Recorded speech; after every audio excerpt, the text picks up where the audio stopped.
Zonja e zotrinj, ju përshëndes nga Ditari mbrëmjes këtu në A2CNN kundër zhvillimet kryesore do të ndiqni. 7 janë rastet e reja me Covid-19, ndërsa numri i viktimave shkoi në 31 në Shqipëri. Autoritetet shëndetësore sqarojnë se epidemia nga Covid-19 është në fazën aktive me rreth 100 vatra të nxehta, ndërsa nga e hëna e 4 majit shtohen masat lehtësuese. Kritikat forta brenda mazhorancës për koncesionet nuk mungojnë as akuzat në distancë mes Partisë Socialiste e Partisë Demokratike për mbështetjen ndaj familjeve të prekura nga pandemia, ndërsa kuvendi miratojnë ndryshimet në buxhet dhe faljen e gjobave. Ministria e Arsimit vendos të kthejnë auditore studentët për seminaret e mbetura dhe provimet. Mësimi për shkollat e larta do të zgjatet deri në vjesht, ndërsa viti i ri akademik do të fillojë në nëntor. Ju përshëndes, unë jam Arlin Disa, ndër të tjera gjatë këtij ditari special këtu në A2CNN do të ndiqni. Presidenti Hashim Thaçi dekreton Avdullah Hotin për kryeministër. LDK garanton kreun e shtetit se i ka numrat për të votuar në parlament qeverinë e re. Seanca mbahet të shtunën. Europa ka nisur japjen graduale të ekonomisë dhe jetës sociale, por sa i përket turizmit, po heziton të lëshojë dorën. Gjermania paralajmëron qytetarët që të mos planifikojnë udhëtime jashtë vendit deri në 14 qershor. Edhe shtetet e tjera kanë rezerva dhe po studiojnë mënyrat se si mund të lejojnë turistët në vend.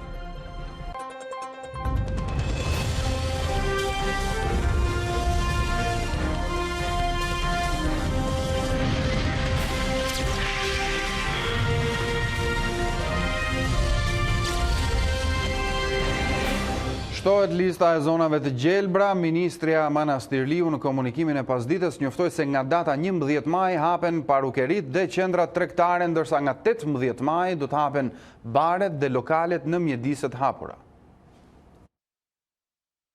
Nga data 4 maj, dita e hënë, do të lejohet shërbimi taksi në të gjithë territorin e vendit, duke zbatuar protokollin e sigurisë deri në 2 pasagjerë antar të njëjtës familje për udhëtimet ndërqytetase. Duke filluar nga data 4 maj, personat që do të riadesohen dhe që janë me banim në zonat e kuqe do të vetë karantinohen në banesë me kushte strikte si dhe në një monitorim të rreptë. Ndërsa të riadesuarit që banojnë në zonat jeshile do të vijojnë karantinë në strukturat akomoduese të përcaktuara. Duke filluar nga data 11 maj e në vijim, planifikojmë të vijojmë me disa lehtësime masash, por duke zbatuar gjithmonë protokolle rigoroze sigurie për një grup tjetër biznesesh, siç janë parukerit, berber, dentist dhe dyqanet në qendra tregtare. Nga 18 maj e në vijim, sipas disa hapave të mëtejshëm, do të vlerësojmë dhe hapjen e njësive të shërbimit, bare dhe restorante, vetëm për mjediset e hapura, sipas protokolleve të ruajtjes së distancës dhe kushteve higjieno-sanitare. Në Shqipëri, ndërkohë raportohet një situatë e qëndrueshme gjatë kësaj jave referuar numrit të infektuarve. Ministra e Shëndetësisë njoftoi siç ndoqën për një lehtësim të mëtejshëm të masave duke nisur nga e hëna e 4 majit dhe sipas raportimeve zyrtare pritet një vlerësim i mëtejshëm i tyre në ditët e para të këtij muaji. Lajmi më shpresdhënës i ditës së sotme ndërkohë është publikuar nga revista Nature Medicine, ku citoi një studim i fundit i cili pohon se 100% e të prekurve zhvillojnë antikorpe. Gjatë gjithë këtyre ditëve ne kemi krijuar hapësirë për ekspertët e fushës, gjithë cilën e kemi bërë dhe sot. Kemi në lidhje të drejtë për drejtë epidemiologun Artan Simaku. Mirëmbrëma. Mirëmbrëma, faleminderit për ftesën. Duke qenë se po flisnim për një zhvillim të pak minutave më parë, doktor Simaku, kemi një situatë re tani me lëvizjen. Nuk jemi më në skenarin e kufizimit të fortë të tyre. Si ju duket kjo nga këndvështrimi i epidemiologut dhe ekspertit?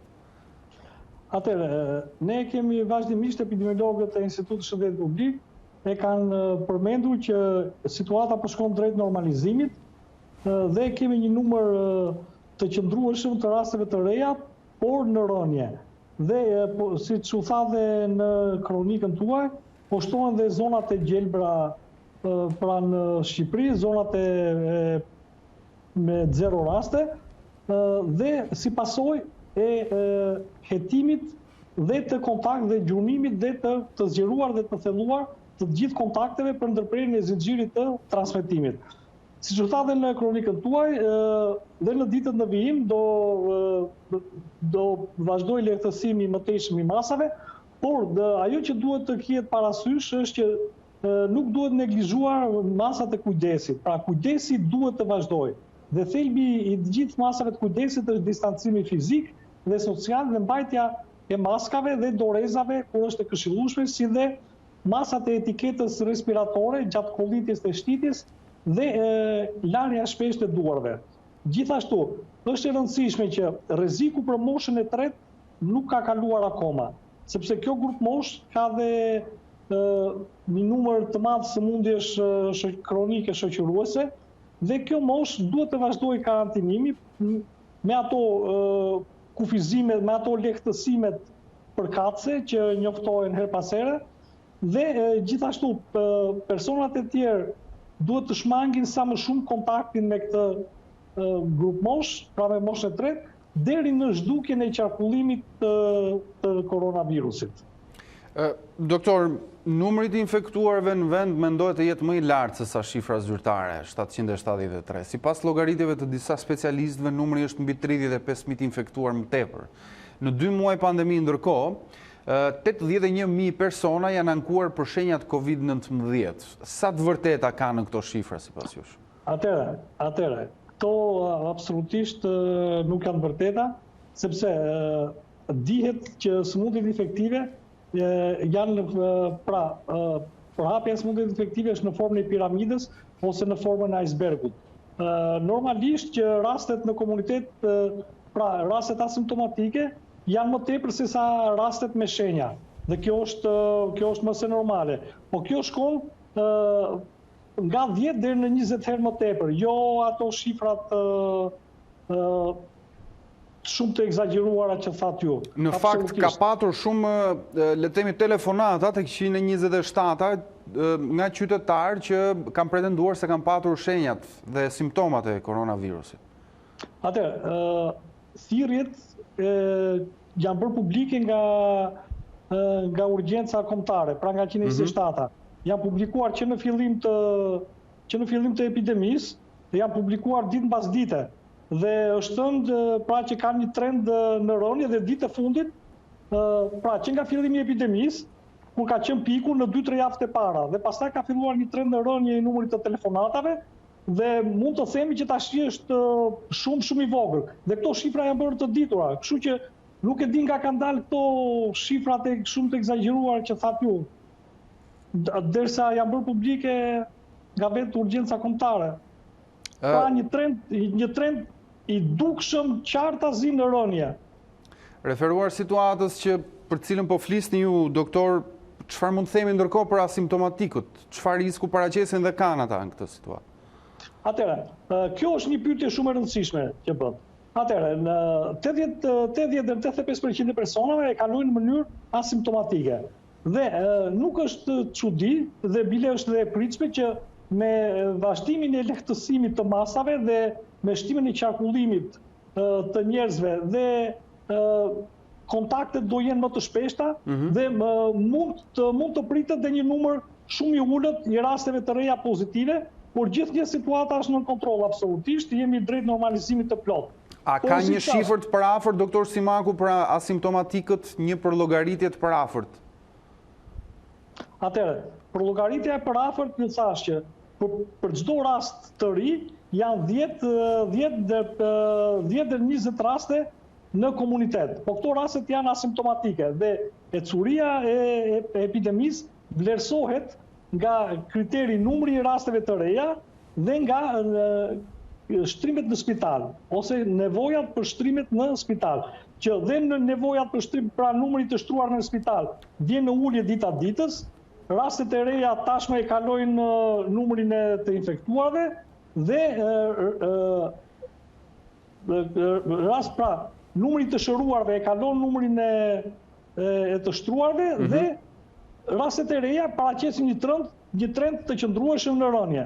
Dhe jemi absolutisht drejt normalizimit, pavarësisht ndonjë rasti të ri që del, por situata është plotësisht në kontroll. Pra, nëse ju kam kuptuar drejt, në llogaritë e ekspertëve, nëse sot janë raportuar 7 raste të reja, praktikisht kemi 70 asimptomatik sipas këtij koeficienti ose formule që thatë ju? Atëherë, kjo është parashikime, këto janë parashikime. Dhe parashikimet duhen marrë gjithnjë me rezervë. Zakonisht për gjitha smundjet infektive vlen ky rregull. Ndërsa në këto rastet e reja që njoftohen ditë pas dite janë përfshirë edhe kontaktet. Më kupton, kontaktet e rasteve që kanë dalë pozitive. Ndërsa numri i rasteve është më i ulët, absolutisht. Dhe paraqit trend të qëndrueshëm drejt rënies. Sepse rastet e konfirmuara janë ata që janë testuar dhe jo të gjithë janë testuar praktikisht, apo jo? Rastet që rezultojnë pozitive janë testuar të gjithë. Po jo të gjitha nga këto rastet janë raste me shenja. Pjesa më e madhe e këtyre janë kontakte të këtyre rasteve. Pra, kontakte që janë pozitive të këtyre raste, po kontaktet nuk janë rast në vetvete, pra nuk janë rast me shenja. Ndërkohë, doktor, ka një publikim shkencor i cili ndukje është mjaft optimist dhe shpresdhënës, pra që konfirmon se të prekurit zhvillojnë antitrupa dhe nuk kanë risk që të preken sërish nga COVID-19. Për te kësaj, çfarë kujdesi duhet treguar, pasi risku edhe me këtë konfirmim që ka ardhur dje dhe sot është ende aty apo jo? Atëherë, ky është një lajm i mirë faktikisht, po to janë studime akoma në fazën eksperimentale dhe nuk janë akoma të certifikuara nga organizata botërore e shëndetësisë. Pra, duhen parë në ditët në vijim dhe rekomandimet e organizatës botërore të shëndetësisë për të folur më tepër për këtë. Por kjo është fatmirësisht një lajm shumë i mirë nëse do konfirmohet dhe nga studimet të tjera dhe do rekomandohet dhe nga organizata botërore e shëndetësisë. Ju thatë që pritet një numër i ri të infektuarve, paçka se do të jetë i vogël në javët apo në muajt në vijim, por nuk është e çuditshme, shiko, nuk është e çuditshme që me shtimin e lëvizjeve mund të kemi një numër shumë vogël, 1-2-3 raste të reja. Pra, më kuptoni, për shkak të shtimit të kontakteve në popullat. Ka që i vogël është risku 2-3 personat infektuar të rinj? Flasim për një numër minimal fare, më kuptoni, absolutisht. Po ndërkohë, hapja e spitalit COVID-3 tregon se priten të infektuar në një masë besoj më të madhe, të paktën për majin apo qershorin. Është kjo një llogaritje që është bërë nga ekspertët kur kanë sugjeruar këtë vendim pra hapjen edhe të spitalit COVID-3? Atëherë, këto ishin parashikimet e fillimit dhe gjithmonë është thënë që situata do vlerësohet ditë pas dite dhe javë pas jave. Dhe ja ku jemi aktualisht sot që flasim, numri i të shtruarve është minimal dhe numri i personave që marrin kujdes në terapinë intensive është i ulët. Numri i rasteve të reja ditë pas dite paraqet një trend të qëndrueshëm në rënje dhe jemi drejt normalizimit të situatës. Dhe nuk është nevoja për spitalin COVID-3. Po, është ullur virulenca, doktor Simako, si mund të shpjegojmë? Apo ka një ndryshim të metodës së gjurmimit? Si mund të shpjegojmë këtë kurbën në vendin tonë? Nuk është ullur virulenca, jemi drejt shuarjes natyrale të epidemisë. Pra, ka kaluar piku, çdo epidemi ka një kurbë që fillon gradualisht në rritje, arrin pikun, dhe fillon gradualisht rënjen. Ne jemi në fazën e shuarjes natyrale të epidemisë. Kjo do të thotë që ka një ngjeshmëri shumë të madhe me rastin e vitit 2003-2004, të SARS-it, apo jo? I cili pati një ngjeshmëri edhe në shpërthim dhe në shuarje. Jo, nuk, shiko, të gjitha smundjet që transmetohen me transmetim ajror spërklor, siç është koronavirusi dhe gripi dhe virozat e tjera, kanë të njëjtin, pak a shumë të njëjtin model të transmetimi. Pra, me një kurbë që fillon gradualisht në rritje, arrin pikun dhe fillon në rënjen graduale, që është karakteristik për gjitha smundjet me karakter ajror, me transmetim ajror spërklor, siç është gripi dhe viruset e tjerë respirator.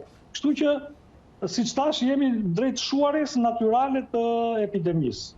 Dhe drejt normalizimit të situatës.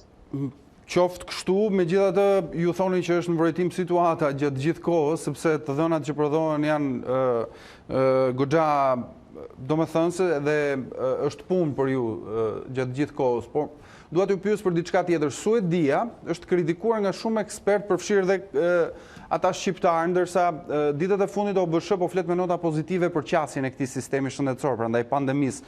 Shtojmë këtu dhe fakti që edhe Shqipëria po shkon drejt hapjes. A mund të themi se ky model udhëhoqi qasjen e shumë vendeve, përfshirë dhe Shqipërinë, prandaj hapjes dhe ndaj trajtimit të pandemisë? Në lidhje me Suedin, duhet thënë që së pari Suedia pati dhe eksperiencën e vendeve të tjera, pra duke filluar nga Italia, Spanja, Anglia e tjerë, kështu që pati kohë për të përfituar nga eksperienca e këtyre vendeve dhe mos harrojmë që pavarësisht metodës që ato zgjodhen, numri të vdekurve ka arritur disa mijëra, edhe në Suedi. Kjo nuk duhet harruar. Dhe një përqasje tjetër që ata patën, pavarësisht që masat ishin shumë të lehta, por distancimi fizik dhe social ata e kanë rekomanduar. Pra, popullata, pavarësisht që nuk ka qenë e karantinuar, është udhëzuar për mbajtjen e distancës fizike dhe sociale dhe përdorimin e maskave. Ky është faktori më i fortë që ka luajtur rolin më të rëndësishëm sipas jush në të gjithë situatën atje në këtë shtet? Po, por siç thash, mos harrojmë që dhe atje numri të vdekurve ka arritur disa mijëra, që ata po të kishin ndjekur të njëjtën metodologji, nuk do kishin patur këto vdekje që të numër të madh vdekjesh që kanë aktualisht. Doktor Simaku, tonet me cilat ju e përshkruat periudhën që na pret, pra javët apo muajt në vijim, ishin mëse pozitive. Po ndërkohë kemi një trend vazhdueshëm në ulje, siç thonë ekspertët apo edhe shifrat. Megjithatë, nga OBSH-ja dëgjuam përpara disa ditësh se fundi i pandemisë është ende larg. Tani çfarë duhet të mendojmë, duke qenë se ka disa deklarata që në thelb duken optimiste, por kanë një farë kundërshtije me njëra tjetrën, nga instanca të ndryshme, qofshin këto rajonale apo edhe botërore. Fundi i pandemisë do të thotë kur mos qarkullojmë koronavirusi. Po, duke folur për çdo vend, për secilin vend, ne flasim për epidemi. Dhe aktualisht në Shqipëri parashikohet që ky trend në ulje i rasteve të reja do të vazhdojë deri nga fundi i majit ose fillimi dhe mesi i qershorit. Kto janë parashikime që do të thotë mund të na ilustroni me një shembull edhe pse jam mësues? Presim që deri nga fundi i qershorit mos të kemi më qarkullim të koronavirusit. Qoftë kështu, është një lajm mjaft pozitiv dhe një pohim, sidomos kur thuhet nga ju. Këto janë parashikime dhe prandaj themi gjithmonë që situata vlerësohet javë pas jave. Por parashikimet janë shumë optimiste. Duke dëgjuar çfarë po thoni, doktor Simaku, duhet të marrim të mirëqen që një valë e dytë, pra hipoteza një valë të dytë dhe rreziku i saj nuk ka rënë, pra nuk ekziston më? Atëherë, kjo është një pyetje shumë e rëndësishme që bëhet juve tani. Atëherë, çdo vit shtojmë këtu dhe lehtësimin e masave, që po dëgjojmë dhe po na raportojnë autoritetet. Atëherë, çdo vit në Shqipëri dhe kudo në botë qarkullon dhe gripi, qarkullojnë dhe viruset e gripit. Atëherë, nga vjeshta dhe muajin e dimrit mund të qarkulloj, pra këto janë hipoteza. Zakonisht e presim që të qarkulloj gripi, por paralelisht me gripin mund të qarkulloj dhe koronavirusi, tashmë jo si virus i ri, po si një virus i zakonshëm stinor. Mirë po, mund të qarkulloj, mund edhe mos të qarkulloj, ose mund të jetë në një nivel fare të ulët krahasuar me gripin. Por zakonisht eksperienca e viteve të kaluar ka treguar që gripi, megjithatë viruset e gripit janë predominuese në sinën e dimrit. Kështu që koronavirusi mund të qarkullojë në një nivel shumë të ulët ose mund edhe mos të qarkullojë. Por që gjithsesi po janë hipoteza, situata duhet të vlerësohet në vjesht.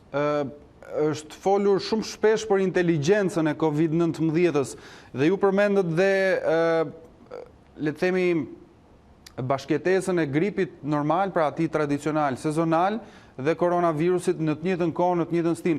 Ekziston risku apo sa janë shanset që ketë një mbivendosje të njëra tjetrës? Apo mbivendosja është kjo që shpjeguat ju? Mbivendosja është kjo që thash, do kemi qarkullim, mund të kemi qarkullim paralel, po me mbizotërim të viruseve të gripit.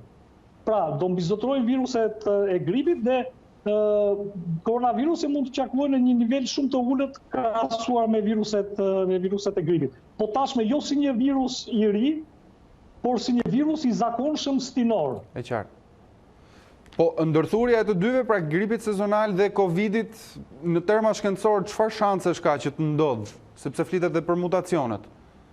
Ka shumë shanse që të ndodhi. Ka shumë shanse që të ndodhi, por si thash, bizotrimi do jetë i viruseve të gripit. E qartë. Doktor Ardan Simaku, unë ju falenderoj për shpjegimet që na dha dhe përgjigjet që përcollet gjithashtu për shikuesit tanë. Faleminderit juve. Numri i të infektuarve në vend mendohet të jetë më i lartë se shifra zyrtare 773. Sipas llogaritjeve të disa specialistëve, numri është mbi 35.000 infektuar më tepër në 2 muaj pandemi, ndërkohë 81.000 persona janë ankuar për shenja të COVID-19. Do të ndjekim intervistën e koleges Ornela Joti me drejtorin e urgjencës kombëtare Skënder Brataj dhe shpjegimet që ai ka dhënë. E shohim. 81.000 persona kanë shfaqur shenja të COVID-19 që nga fillimi i epidemisë. Shqetësimet shëndetësore janë raportuar në numrin 127 dhe piku i tyre është shënuar në mesin e muajit mars. Drejtori i urgjencës kombëtare Skënder Brataj tregon se është ulur ndjeshëm numri thirrjeve dhe se 24 orët e fundit janë bërë vetëm 118 telefonata për koronavirus. Flasim nga data 9, deri sot është 81.588 njerëz që kanë marrë ose për informacion, ose për një shenjë, ose për nevojë tamam këshillim mjekësor, vizitë, marrje tamponi ose shtrim në spital. Kështu që ulja edhe kalimi i ankthit kuptohet, kalimi i frikës nga ana e njerëzve, u pa që kjo sëmundje megjithmonë u trajtua në një mënyrë tragjike shumë të madhe, por që rezultatet janë këto që ne kemi sot. Por koronavirusi nuk ka ikur. Madje pas 2 javësh nga lehtësimi i masave, pritet një rritje e numrit të infektuarve, por sipas parashikimeve të specialistëve, rritja e shifrave do të jetë e qëndrueshme dhe e përballueshme nga spitalet. Tani kemi një tablot të plotë, si mund të themi, që ne e dimë që nëse kemi 1.000 të infektuar, do të kemi 20-25% të shtruar në spital. Po t'i futim edhe këtyre pacientëve që mund të jenë 200 deri në 250, do të kemi 20 deri në 25 ose deri në 20 për terapi intensive, gjë që është e përballueshme me burimet aktuale që kemi në dispozicion.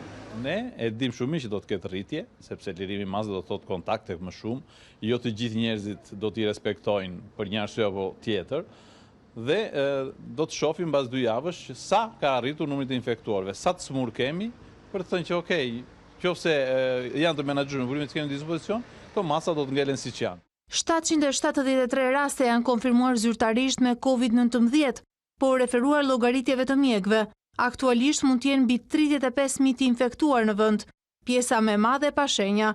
Por për drejtorin e urgjencës kombëtare, fazat e sëmundjes deri tek shërimi nga COVID-19 nuk kanë qenë të lehta.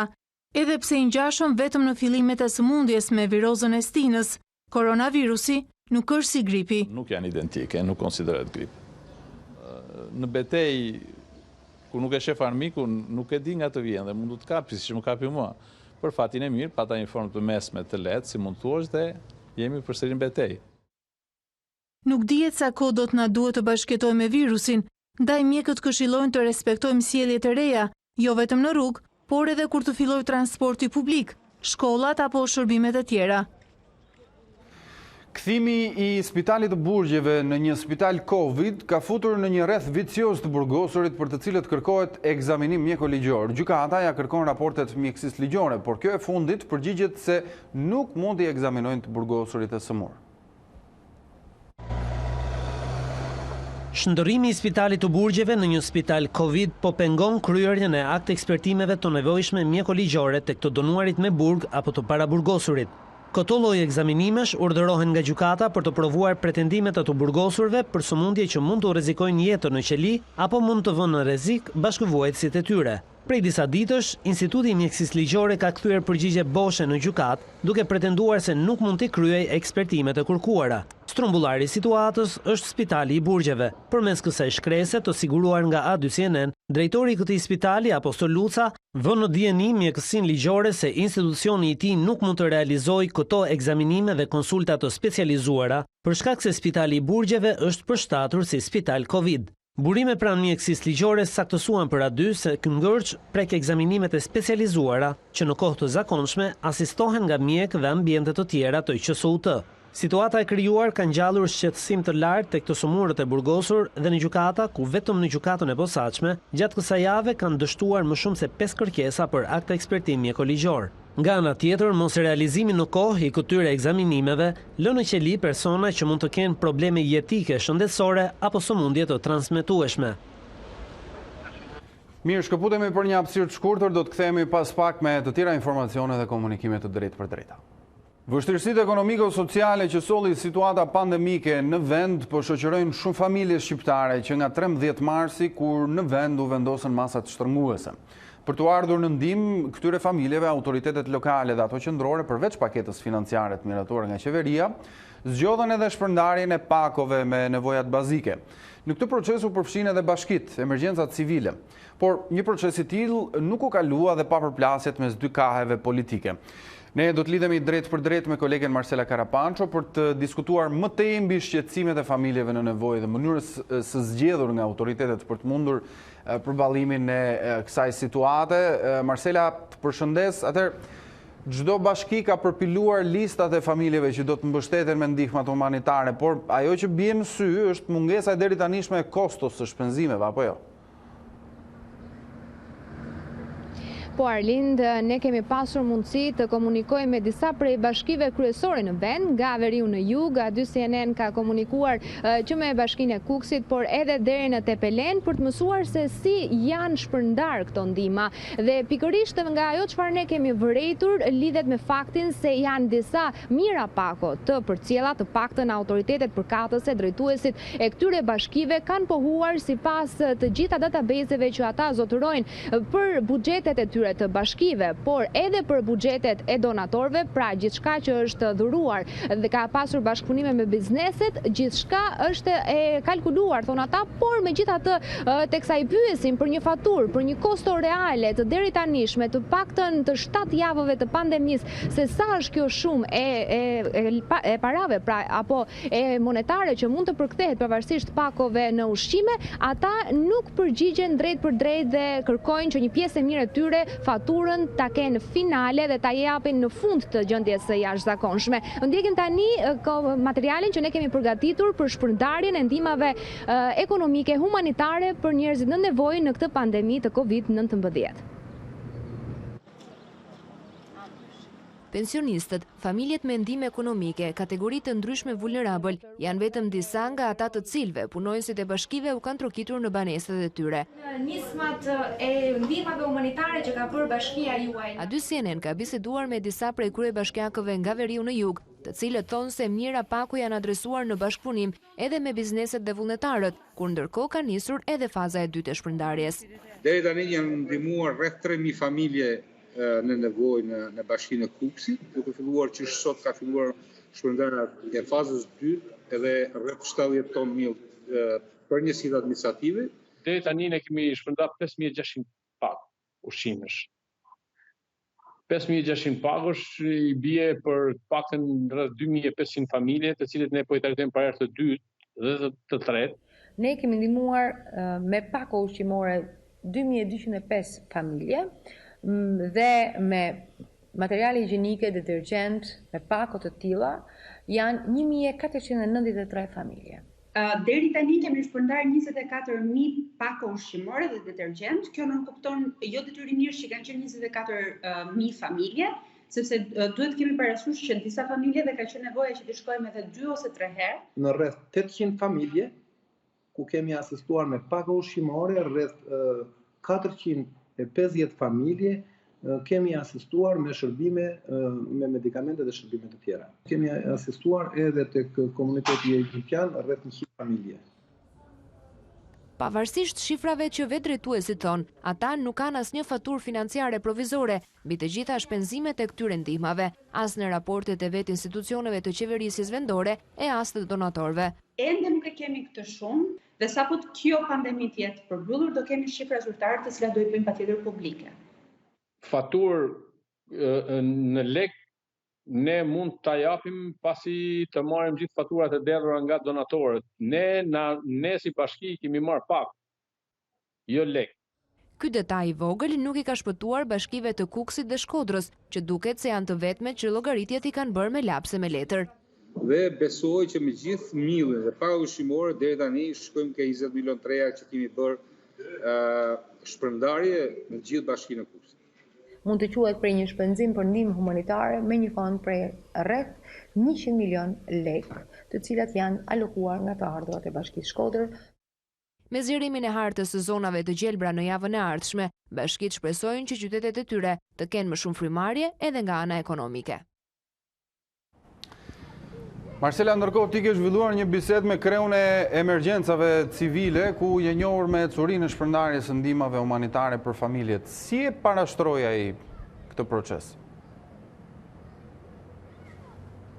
Po Arlind, me zotin Hakiçako kemi pasur një komunikim për të marrë më shumë detaje mbi pasqyrën e shifrave të familjeve të ndihmuara në këtë pandemi të COVID-19. Sipas zotit Çako janë mbi 200.000 familje të ndihmuara dhe këto janë të gjitha të garantuara në proces verbalet që emergjencat civile, jo vetëm si detyrime edhe si angazhime të dala pikërisht nga rezervat e shtetit, por edhe në bashkëpunim me bashkitë, pasi duhet të kujtojmë që emergjencat civile bëjnë koordinimin e të gjithë materialeve dhe të gjitha të dhënave, të gjitha shpenzimeve, pakove që janë shpërndarë në këto ditë dhe këto javë të pandemisë globale, ndërkohë që duhet teksuar se zoti Hako ka qenë tejet i drejt për drejt në përgënjeshtrimin e atyre akuzave që kanë ardhur pak ditë më parë nga Selia Blu. Sipas një dokumenti që qarkullonte pak ditë më parë, sipas Partisë Demokratike, ishin rreth 9.000 pako të shpërndara nga emergjencat civile, por zoti Çako kujdeset të theksoj dhe tregon këtë dokument zyrtar sipas tij në A2 CNN, duke referuar vetëm një paragraf të shkëputur nga ana e Partisë Demokratike. Pra, sipas zotit Çako, ai ka qenë vetëm një pjesë e detajeve të përpunuara të shifrave, ndërkohë që e gjithë pjesa tjetër është detajuar edhe me bashkitë, madje edhe deri në fshatrat dhe zonat administrative më të thella të vendit. Ndjekim se çfarë ka thënë për A2 CNN Hakiçako. Që prej mesit të marsit, kur vendi u nënshtrua izolimit, emergjencat civile janë vënë në lëvizje. Hakiçako, drejtori i emergjencave civile, në një intervistë për A2 CNN, zbulon shifrën e përditësuar të familjeve të ndihmuara deri në këtë javë të 7 të izolimit. Janë 213.865 familje, në total të cilat janë trajtuar me ndihmë ushqimore deri në datën 29/4, kurse janë 28.645 familje të cilave ju është shërbyer në ndihmë. Prioritet për emergjencat civile kanë qenë familjet e prekura nga tërmeti, që jetojnë aktualisht në çadra, në kontenjera apo me bonusin e qiras. Megjithatë, nuk përjashtohen edhe kategoritë e tjera.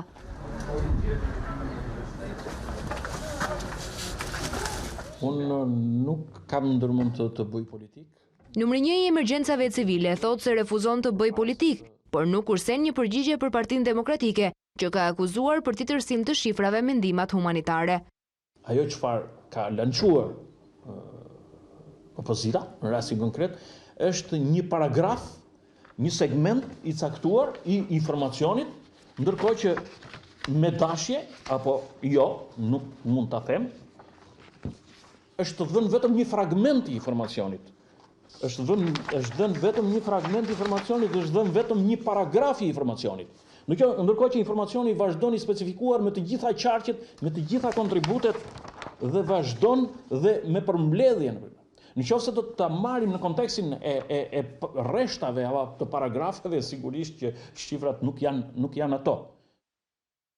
Në vend që PD të merret me të pavërteta, thot Çako, ka një ftesë tjetër për të bërë. Do ta kisha shumë në kënaqësi që qoftë edhe një përfaqësues i Partisë Demokratike apo i kujtoj forcë tjetër politike, të na ishte bashkuar në një veprim apo në një prezencë për të çuar qoftë edhe formalisht një pagë. Përveç shifrave të familjeve, autoriteteve i mungon një shifër provizore për shpenzimet e deri tanishme në rang vendi. Marcela, nga ana e saj Partia Demokratike jep të tjera dhëna sa i takon skemës së shpërndarjes së këtyre ndihmave. Demokratët këmbgulin se qytetarët janë braktisur nga qeveria, siç kemi dëgjuar, dhe se shifrat nuk janë të vërteta. Sot ti besoj pate një komunikim edhe me ish deputeten Albana Vokshi. Çfarë qëndrimi dha zonja Vokshi? Edhe njëherë më shumë, zonja Vokshi ka theksuar faktin se shifrat të cilat zoti Rama jep për ditë nga Facebooku nuk janë ato që përkojnë me realitetin, me terrenin. Dhe këtë e ka faktuar zonja Vokshi me dy elementë. Së pari, me atë çfarë japin vetë shifrat zyrtare nga institucionet shtetërore, pra referuar pikërisht atij dokumenti me 9059 pako, ndërkohë që një tjetër element të cilën zonja Vokshi e shton lidhet edhe me faktin se Partia Demokratike është vetë angazhuar në terren dhe ka me dhjetra me qindra familje të cilat sipas saj nuk ka pasur asnjë afrim për t'i dhënë atyre ndihmë në këto ditë kaq të vështira të pandemisë. Megjithatë, zonja Vokshi thotë dhe ngre pyetje edhe një herë më shumë për sa i përket tenderit me 1.5 milion euro që do të ishte për ushqimet dhe që sipas saj është dhënë një kompanie në mënyrë jo transparente dhe që nga ana tjetër kërkon që prokuroria të vihet në lëvizje për këtë që e quan skandal të radhës së qeverisë Rama. Ndjekim zonjën Vokshi. Shifrat qeveritare nuk bindin Partinë Demokratike. Sipas demokratës Albana Vokshi, gjendja në terren është shumë ndryshe nga realiteti virtual që përcjell kryeministri përmes mashtrimeve kriminale, citon ajo në Facebook. Është pra një qeveri krejt e çorientuar që nuk bazohet as në shkresat dhe në dokumentat që ato vetë prodhojnë. Nga denoncimi i bërë me dokumentet zyrtare, PD nuk tërhiqet, madje shton se këtë e ka provuar edhe nga daljet e saj në terren, si kundër përgjigje ndaj deklaratave të kreut të emergjencave civile. Ajo çka ne kemi denoncuar me dokumenta zyrtare të publikuara tashmë, korespondon dhe nga informacione që neve kemi marrë apo i marrin në mënyrë të përditshme nga vetë qytetarët shqiptar. Nuk mbushet barku me propagandë. Këtu Vokshi ngre një pikpyetje. Ku janë 1.5 milion euro që Edi Rama dhe qeveria i dha me një kontratë jo transparente? Të bindur se qeveria po vjedh edhe në kohë pandemie, demokratët kërkojnë që të dalë nga karantina prokuroria dhe të nisë hetimet. Është evidente që qeveria po vjedh në kohë pandemie nëpërmjet kontratave sekrete. Prokuroria dhe SPAK-u duhet të dalin nga karantina ku i ka futur Edi Rama dhe të hetojnë çdo abuzim. Ish deputetja thotë se selia blu është duke dhënë vazhdimisht kontributin e saj pranë qytetarëve në këtë kohë pandemie, por larg blicëve të kamerave. Marcela Karapanço, unë të falenderoj për këtë bisedë.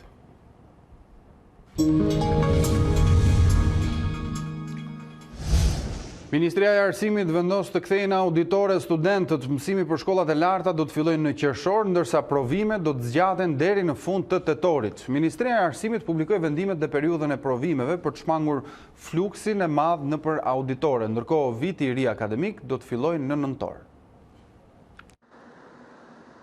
Pandemia e COVID-19 shtyn mësimin në universitete deri në tetor, ndërsa viti i ri akademik do të fillojë në nëntor. Ministri i Arsimit Besa Shahini ka pranuar se mësimi online nuk ka funksionuar si duhet. Për këtë arsye në muajin qershor, të rinjtë që do të diplomohen do kthehen auditore për përsëritje të ndryshme, seminare dhe laboratore, ndërsa provimet për këtë kategori do të mbahen në ver. Mësimi online i ka vendosur në situatë të pabarabartë studentët. Duhet të mundësohet kthimi në auditor për përsëritjet apo edhe për seminare dhe laboratore për një periudhë 3 apo 4 javore gjatë qershorit 2020. Provimet dhe riprovimet për studentët që diplomohen në të gjitha ciklet e studimit zhvillohen në muajin korrik dhe javën e parë të gushtit. Studentët e viteve të tjera do të kthehen auditore në fund të verës, kur të jetë mbyllur faza e provimeve të diplomimit. Që kthehen në auditor me 25 gusht të vitit 2020, për një periudhë 3 deri 5 javore deri në fund të shtatorit, në varësi të nevojave që kanë për përsëritje apo dhe për punë laboratorike. Ndërkohë, vazhdon mësimi online dhe mbyllin të gjitha pjesët e lëndëve që mund të kryhen në kushte shtëpie. Provimet dhe riprovimet për këta student, pra për studentët e viteve të para dhe të ndërmjetme, të gjitha cikleve, zhvillohen në tetor të vitit 2020. Fillojmë vitin e ri akademik në nëntor të vitit 2020. Ministri i Arsimit kërkon nga universitetet të zbatojnë të gjitha rregullat e higjienës dhe distancimit fizik. Dhe të sigurohen kushtet për higjienizimin dhe pastrimin që është i domosdoshëm në kohën në cilën po kalojmë, si dhe të sigurohet distancimi social me studentëve mes veti dhe me studentëve dhe pedagogëve. Shahini pranoi se universitetet private për shkak të kushteve më të mira, këtë periudhë kanë qenë më të avancuar me mësimet online. Këto institucione do t'i vendosin vetë periudhat e provimeve, por do të zbatojnë njësoj masa dhe distancimin fizik. Ndërkohë, dje u njoftua edhe hapja e pjesshme e arsimit para universitar dhe prioritet u është dhënë maturantëve të cilët do të rikthehen nëpër klasa në datën 18 maj. Ajo çfarë bën përshtypje në masat e diktuara nga Ministria e Arsimit është anullimi i provimeve për klasat e 5-ta dhe të 9-ta. Por si do të ndikojë kjo tek nxënësit dhe rezultatet e tyre? Për këtë temë ne kemi në lidhje të drejtë për drejtë Fatmir Vesiun, ekspert i arsimit dhe ish drejtues për arsimin para universitar në Ministrinë e Arsimit. Profesor Vesiu, mirëmbrëma, faleminderit që jeni me ne. Mirëmbrëma. Përpara se të flasim për nivelet më të ulta të arsimit nëntëvjeçar, dua t'ju pyes për maturën. A është e mjaftueshme përgatitja e gjithë procesit maturës shtetërore deri në datën 8 qershor, pra siç është dhënë dhe afati fundor? Fakt është duke menduar që edhe paraprakisht është bërë një punë nga mësuesit, kryesisht në lëndët e provimet e maturës shtetërore, pra gjuha e huaj, letërsia, matematika dhe një lëndë me zgjedhje. Periudha 3 javore e organizuar mirë nga shkollat, në kushte të mira edhe në pikpamjen mjekësore, pa edhe higjienike. Mendoj se është mjaftueshme për të përballuar testin për cilin unë kam vërejtje. Mënyrës se si është menduar për të artuar.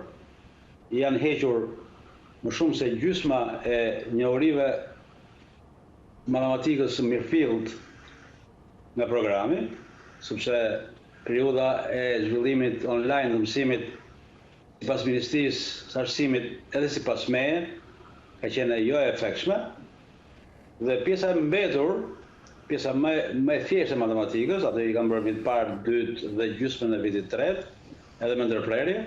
Mendoj se koha është disi mjaftueshme, por kuptohet që do pjesëmarrje, do aktivizim, do punë të ndërgjegjshme, bashkëpunim të shkollës me prindrit, me nxënësin e tjerë.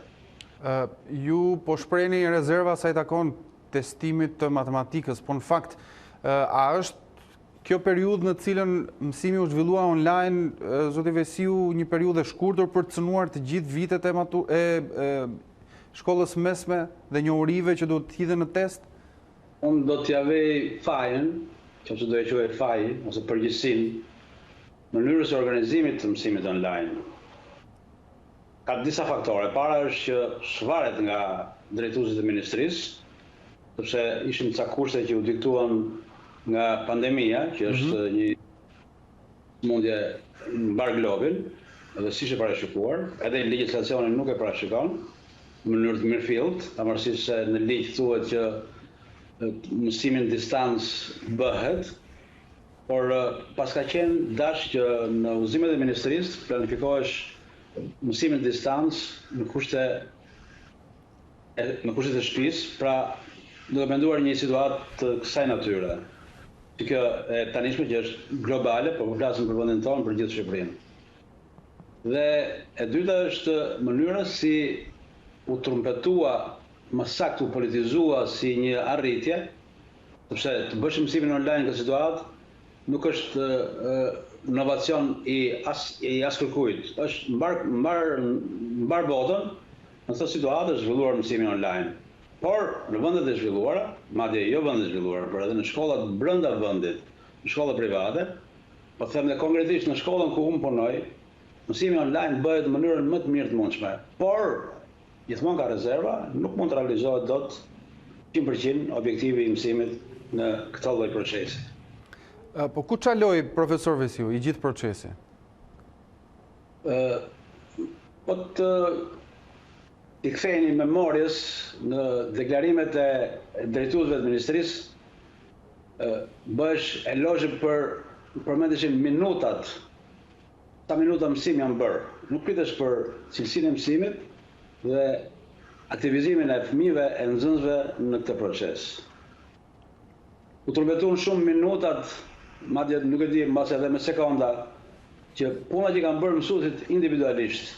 Pra secili ka bërë atë që ka pas mundësi me bë, ashtu që ka menduar ai, me ato kushte që ka pas ai. Se jo çdo kush që ka kushtet që të ketë iPadin ose kompjuterin ose internetin non-stop dhe të ketë mundësi të komunikojë me klasën, me Zoom ose me tjera programe që i krijojnë interaktivitet me mësuesit me nxënësit.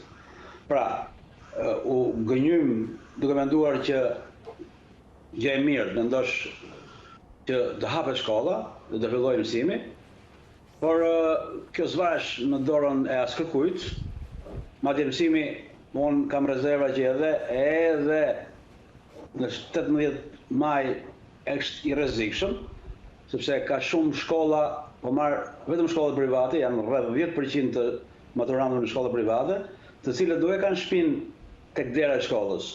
Po i merr furgoni nga ana anës dhe i çon në shkollë. Ky lloj servisi nuk do ekzistojë më. Pra nxënësit do sakrifikojnë, nuk di se ç'do bëjnë, ose s'do marrin pjesë fare, do e bojkotojnë për të ardhur nga Kamza në Tiranë, në këmbë, sepse mjetet e transportit janë të kufizuara. Pra do ketë probleme, dhe kjo për këtë më vjen keq që gjërat bëhen gjithmonë kështu, mendohet që mjafton të thuash diçka dhe bëhet. Ka thonë çfarë thot populli bën partia, çfarë thon populli bën partia, çfarë bën partia bën populli. Atëherë në këtë rast kemi të bëjmë me këtë që jepet një porosi të hapet shkolla me 18, edhe si janë marrë masat, nuk mendoj që janë të gjitha masat e duhura për të siguruar një mësim normal.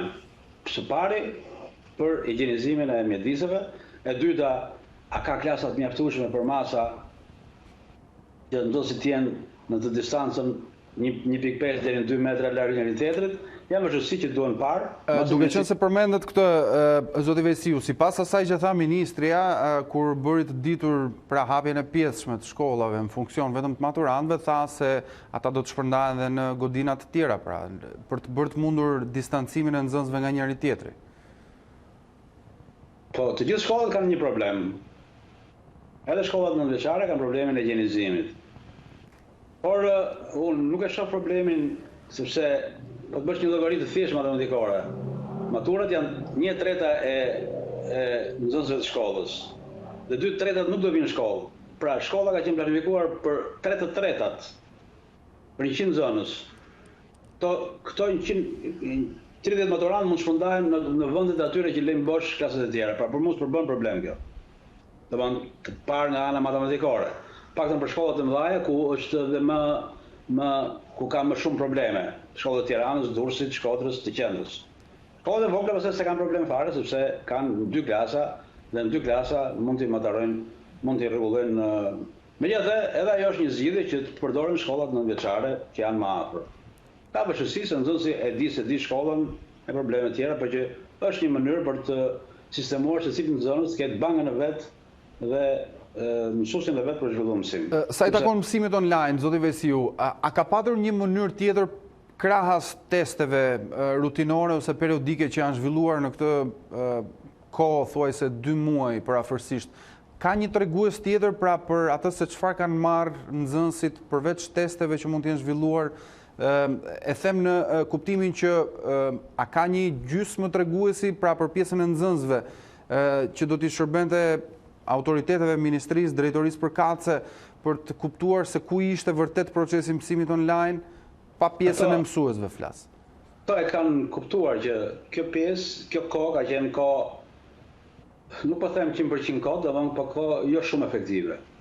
Përsa domethënë deri para 2 javësh thuhesh që mësimi po zhvillohet normalisht, mësuesit janë të impenjuar, nxënësit, familjet, prindërit e kështu me radhë, dhe pas 2 javësh para 2 ditësh thuhet që testet do të jenë pa përmbajtjen e lëndëve të zhvilluara gjatë kësaj periudhe. Temin online. Pra, nuk kuptohet, kjo edhe në mjet intervistave, edhe në mjet logjikës, që s'mungon logjika gjëkundi, për të kuptuar që ky proces nuk ka shku ashtu siç duhesh. Ka probleme të veta. Ndërkohë ka dhe një vendim për anullimin e provimeve të klasave të 5 dhe të 9. E cënon kjo vazhdimsinë e shkollës për këto dy kategori, profesor Vesiu, si do të zhvillohet më tej? Është provimi ajo që e cënon ecurinë e shkollës, është mungesa e njohurive që kanë marrë nxënësit nga parashkollori deri ke klasa e, po të them 11-ën të parafundit, sepse nuk duhet me abuzuar shumë me shifrën 12, se shkolla profesionale janë 13 vjeçare, dhe me vitin e parafundit të shkollës, ato mund t'i rikuperojnë gjatë vitit, kjo kërkon një punë të mirëfillt studimore dhe të angazhuese të Ministrisë dhe gjithë organizmat që ajo ka në jurisdiksionin e vet, për të parë ku janë njohurit, dhe më pas për të organizuar mësimin që të merren, jo të rimeren, po të merren nga e para këto njohuri për të pas mundësi për vazhduar më tepër, sepse në arsim gjërat janë të lidhura. Fillon nga e lehta, fillon dhe posdite elementet e para të gjeometrisë nuk mund të bësh serimetri. Po marrë një shembull kështu pak sa vulgar. Pra duhet të përvetësohen mirë gjithë teoria e gjeometrisë plane, si të kalosh ke gjeometria hapësinore. Pra kërkon një punë të mirëfillt studimore, këtë punë do bëjnë shkollat, me rekomandim nga Ministria e Arsimit, dhe më pas të ndërtohet puna për vazhdimin e vitit të ardhshëm.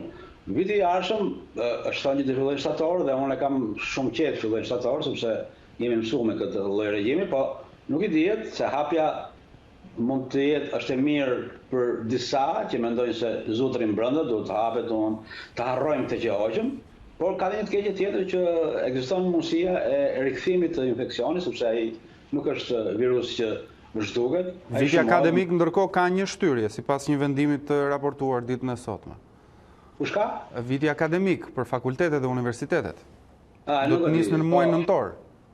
Nëse ato kanë tjetër se kanë një independencë, nuk janë aq të varura nga ministria sa është arsimi parauniversitar. Për arsimin parauniversitar vendimit i merr tërësisht Ministria e Arsimit. Ju mendoni se është i mundur që para universitarit nisë në muajin shtator? Nuk dua uroj që të nisi, po nuk mund të them dot se nuk di si do evoluojë situata me virusin që është në përkëmbë. Edhe provimin e maturës, unë për shembull nuk do isha dakord që të caktohesh fikse data. Sepse ky rifillim i këtyre maturantëve, kjo hapje që do i bëhet edhe gjithë jetës në vend, mund të shkaktojë probleme në lidhje me përhapjen e këtij infeksioni, këtij virusi. Pra, ne nuk e dimë se ç'do ndodhi, urojmë që të ndodhi, që të jemi gradienti të jetë në rëmje, që të shkojnë në zero numri të infektuarve, të mos kemi më të shtruar me terapi intensive dhe të intubuar, dhe në jetë të zhvillojë normalisht. Kjo është dëshira e gjithëve, padyshim. Por se kemi në dorë, sepse edhe tjerët, ato që janë më të azhurnuar me shkencën, mendojnë që antidoti i këtij virusi mundet nga fundi i vitit. Domthonë kjo është e fundit. Më para ka qenë për një vit, tash i ka dalë deri në dhjetor, mund të dali vaksina. Urojmë sa më shpejt që të shpëtojmë nga kjo situatë. Për të rikthyer maturantëve, zoti Vesiu, gjatë kësaj periudhe ndërkohë janë zhvilluar programet rutinë, pra ato të lëndëve. A janë të mjaftueshme këto 3 javë që nxënësit të përgatiten për maturën shtetërore, shtuar këtu dhe aspektin psikologjik? Kjo besoj ka qenë një traumë, në thonjza ose një traumë në kuptimin e plot fjalës, edhe për vetë maturantët. Unë do të ndaj në 2 gjëra, domethënë, a është në gjendje, është e përshtatshme kjo kohë që nxënësit përballojnë provimin e maturës shtetërore, ashtu si do bëhen ato, të lehta, të hequr skartuar një pjesë e mirë e bagazhit shkencor. Dhe e dyta është kryesorja, a i përgatisim do të maturantën për të përballuar kërkesat e universitetit, brenda ose jashtë vendit. Dhe kjo është më problematike për momentin. Sepse maturantët tonë kanë shumë deficite dhe ato nuk do përballojnë dot programet vetë, kurrikula e rinovuar është me defekte, të cilët unë dhe kolegët e mi e kemi kundërshtuar, por mosbërja e pjesës më të madhe, për shembull nxënësi shkon në universitet, nuk di ç'është derivati, ç'është integrali, ç'është limiti. Plas për matematikën. Pra, ai do ketë shumë vështirësi kur shkojnë në universitet. Pra, unë e shoh në çik më gjerë. Mund të zgjidhin problemin e prodhimit, që është thjesht për të pajisur nxënësin, maturantin me një diplomë, që të ketë mundësi të konkurrojë brenda ose jashtë vendit, për mua është e rëndësishme për brenda vendit, mund të kishte forma të tjera të rregjes së studentëve në universitete, edhe pa bërë të provim mature. Më tepër problemi është për ato që shkojnë jashtë shtetit, po Ministria e Arsimit, Ministria e Jashtme mund të bënte lidhje sa natyre, të diten emrat dhe njerëzit që do shkojnë në Gjermani, në Francë, në Itali, dhe çfarë problemi hapat. Megjithatë, kjo është një problem tjetër që ka dash një specifikim të organizimit të këtij procesi. Duket qartë shqetësimi juaj që është tek nxënja dhe atë se çfarë po thithin maturantët dhe nxënësit nga gjithë ky proces. Dhe duke qenë se ju pyeta edhe pak më parë për maturën shtetërore, mendoni se gjithë kjo situatë do të pasqyrohet apo materializohet dhe tek rezultatet e maturës këtë vit? Po, rezultatet... Tek notat flasim, ë? Sa dëgjova një intervistë të një titullarit të ministrisë, thoshte që kryefjala ishte që të ndihmojmë maturantët që t'ja ngrejmë çik notën, të jenë të lehta, pra kuptohet që në këtë situatë ka një gjë që edhe në Itali për shkak që e kam dëgjuar edhe sot për sfundi, që të gjithë nxënësit do kalojnë, nuk do ketë mbetësa. Pra atë kanë skepse të mbetësa. Paramam diferencimin në notë duhet bërë, sepse atë notë që po e bën për maturën shtetërore, po e bën si kriter për pranimin në universitet. Pra, qeveria ka nxjerr një kriter 6.5 mesatare për të shkuar në universitet. Nëse lëshohet dora, mund shkojnë gjithë në universitet, atëherë spengohet njëri. Në fundit ajo mesatare që vendoset është një stimul, nuk është pengesë, por është stimul për maturantët që të studiojnë shumë, që të shkojnë në universitet. Përndryshe nuk shkojnë dot. Tashi kanë sigurt që do shkojnë dhe mbase do regjistrohen, por i sigurt që s'do kalojnë. E qartë. Zoti Fatmir Vejsi, unë ju falenderoj për përgjigjet që dha dhe informacionet apo shpjegimet që përcollët edhe për shikuesit. Faleminderit ju. Shkojmë ndërkohë, nderuar shikues, në një hapësirë publicitare, do të kthehemi pas pak me të tjera zhvillime. Jemi në pjesën e dytë të ditarit special kushtuar koronavirusit dhe pandemisë. Parlamenti në vendin tonë ka miratuar aktin e dytë normativ për rishikimin e buxhetit për vitin 2020, ndërkaq diskutimet e deputetëve u fokusuan tek pamjaftueshmëria e paketave ekonomike të deritanishme të qeverisë për përballimin e situatës. Është pro 19 deputet, 9 kundër, 5 abstenim, para miratohet. Parlamenti miratoi në seancën e tretë gjatë periudhës së koronavirusit aktin normativ të radhës për ndryshime në buxhet që akomodojnë masat e qeverisë për krizën. Janë 7 miliard lekë që rialokohen për paketën e zgjeruar të ndihmës ekonomike dhe fondin rezerv. Akti normativ përfshin edhe rritjen e garancisë sovrane me 15 miliard lekë që do të shfrytëzohet nga bizneset për të marrë kredi në banka. Diskutimet e reduktuara në sallë u përqendruan jo tek ndryshimet në buxhet, ajsa tek nevoja për një paketë të tretë financiare, më gjithëpërfshirëse për rimëkëmbjen e sipërmarrjes dhe ekonomisë. Deri më sot ne kemi thjesht paketa që ndihmojnë fashat shoqërore, sociale dhe jo ekonomitë e vendit. Mosdhënia e ndihmës është goditje për biznesin, për pasojë edhe për qytetarin dhe punëmarrësit. Një histori shqiptare me 2 fëmijë, njëri lindur në Shqipëri dhe tjetri jashtë. Ai jashtë merr çekun nga qeveria e tij, ky i lindur në Shqipëri është i harruar ai, i harruar prindrit, i harruar biznesi i tyre. Përkundër akuzave të opozitës për një mbështetje të ulët financiare, ministri Arben Ahmetaj listoi shumat e akorduara nga qeveria. Është 90.7 miliard lekë dhe është fiks 5.41% e prodhimit të brendshëm bruto. Sot janë paguar 59.000 qytetarë nga paketa e parë dhe 74.000 nga paketa e dytë. Fondi për 7 miliard lekësh do të sigurohet duke reduktuar shpenzimet operative me 2.1 miliard lekë, si dhe përmes kursimeve prej 4.9 miliard lekësh në investime, kryesisht me shtyrjen e pagesave për projektet e shkollave, projektin e rrugës së Arbrit dhe kontratat e incineratorëve Fier dhe Elbasan. Qeveria gënjen për ndihmën financiare dhënë individëve dhe bizneseve. Akuzat kanë ardhur nga Demokratja Jorida Tabaku, që ka reaguar pas fjalimit ministrit Ahmetaj në parlament. Sipas Tabakut, ndihma e qeverisë nuk shkon në 5.7% prodhimit të brendshëm, por ndjeshëm më pak, 2.8% sipas llogaritjeve të FMN-s. Në një status në rrjetin social Facebook, Tabaku shkruan se e vetmja gjë që qeveria bën është të gënjejë, të rrisë taksat dhe t'u jap oligarkëve përmes tenderave korruptiv. Ajo shton se 500.000 punëtorë shqiptar kanë sot nevojë për ndihmë dhe jo për gënjeshtra. Seanca plenare nisi sot me një mesazh të kryetarit Gramoz Ruçi që kërkoi nga deputetët që të jenë më aktiv në rolin e tyre si kontrollues të ekzekutivit ndonse në një situatë pazakont. Ai foli edhe për strategjinë e daljes nga kriza duke kërkuar që barra e saj të jetë progresive duke mos rënduar mbi të gjithë qytetarët njësoj. Masat e marra për shkak të kësaj pandemie kanë kufizuar disa drejta si lëvizjen e lirë, grumbullimet, arsimin e tjera. Kuvendi ka detyrimin të vlerësojë ndikimin e këtyre kufizimeve të qytetarëve dhe të marrë masa për të kufizuar këtë ndikim. Ndërkohë, Komisioni i Ligjeve duhet të monitorojë zbatimin e ndryshimeve që bëm në Kodin Penal. Strategjia e daljes duhet të bëjë kujdes që të mos sënojë, të mos rëndojë më shumë mirëqenien e njerëzve. Duke mbajtur parasysh parimin se ne nuk kemi të drejtë të privojmë qytetarët nga drejtat që atyre u takojnë me ligj, pasi ne nuk jemi zotër, por jemi mbrojtës të interesave të qytetarëve.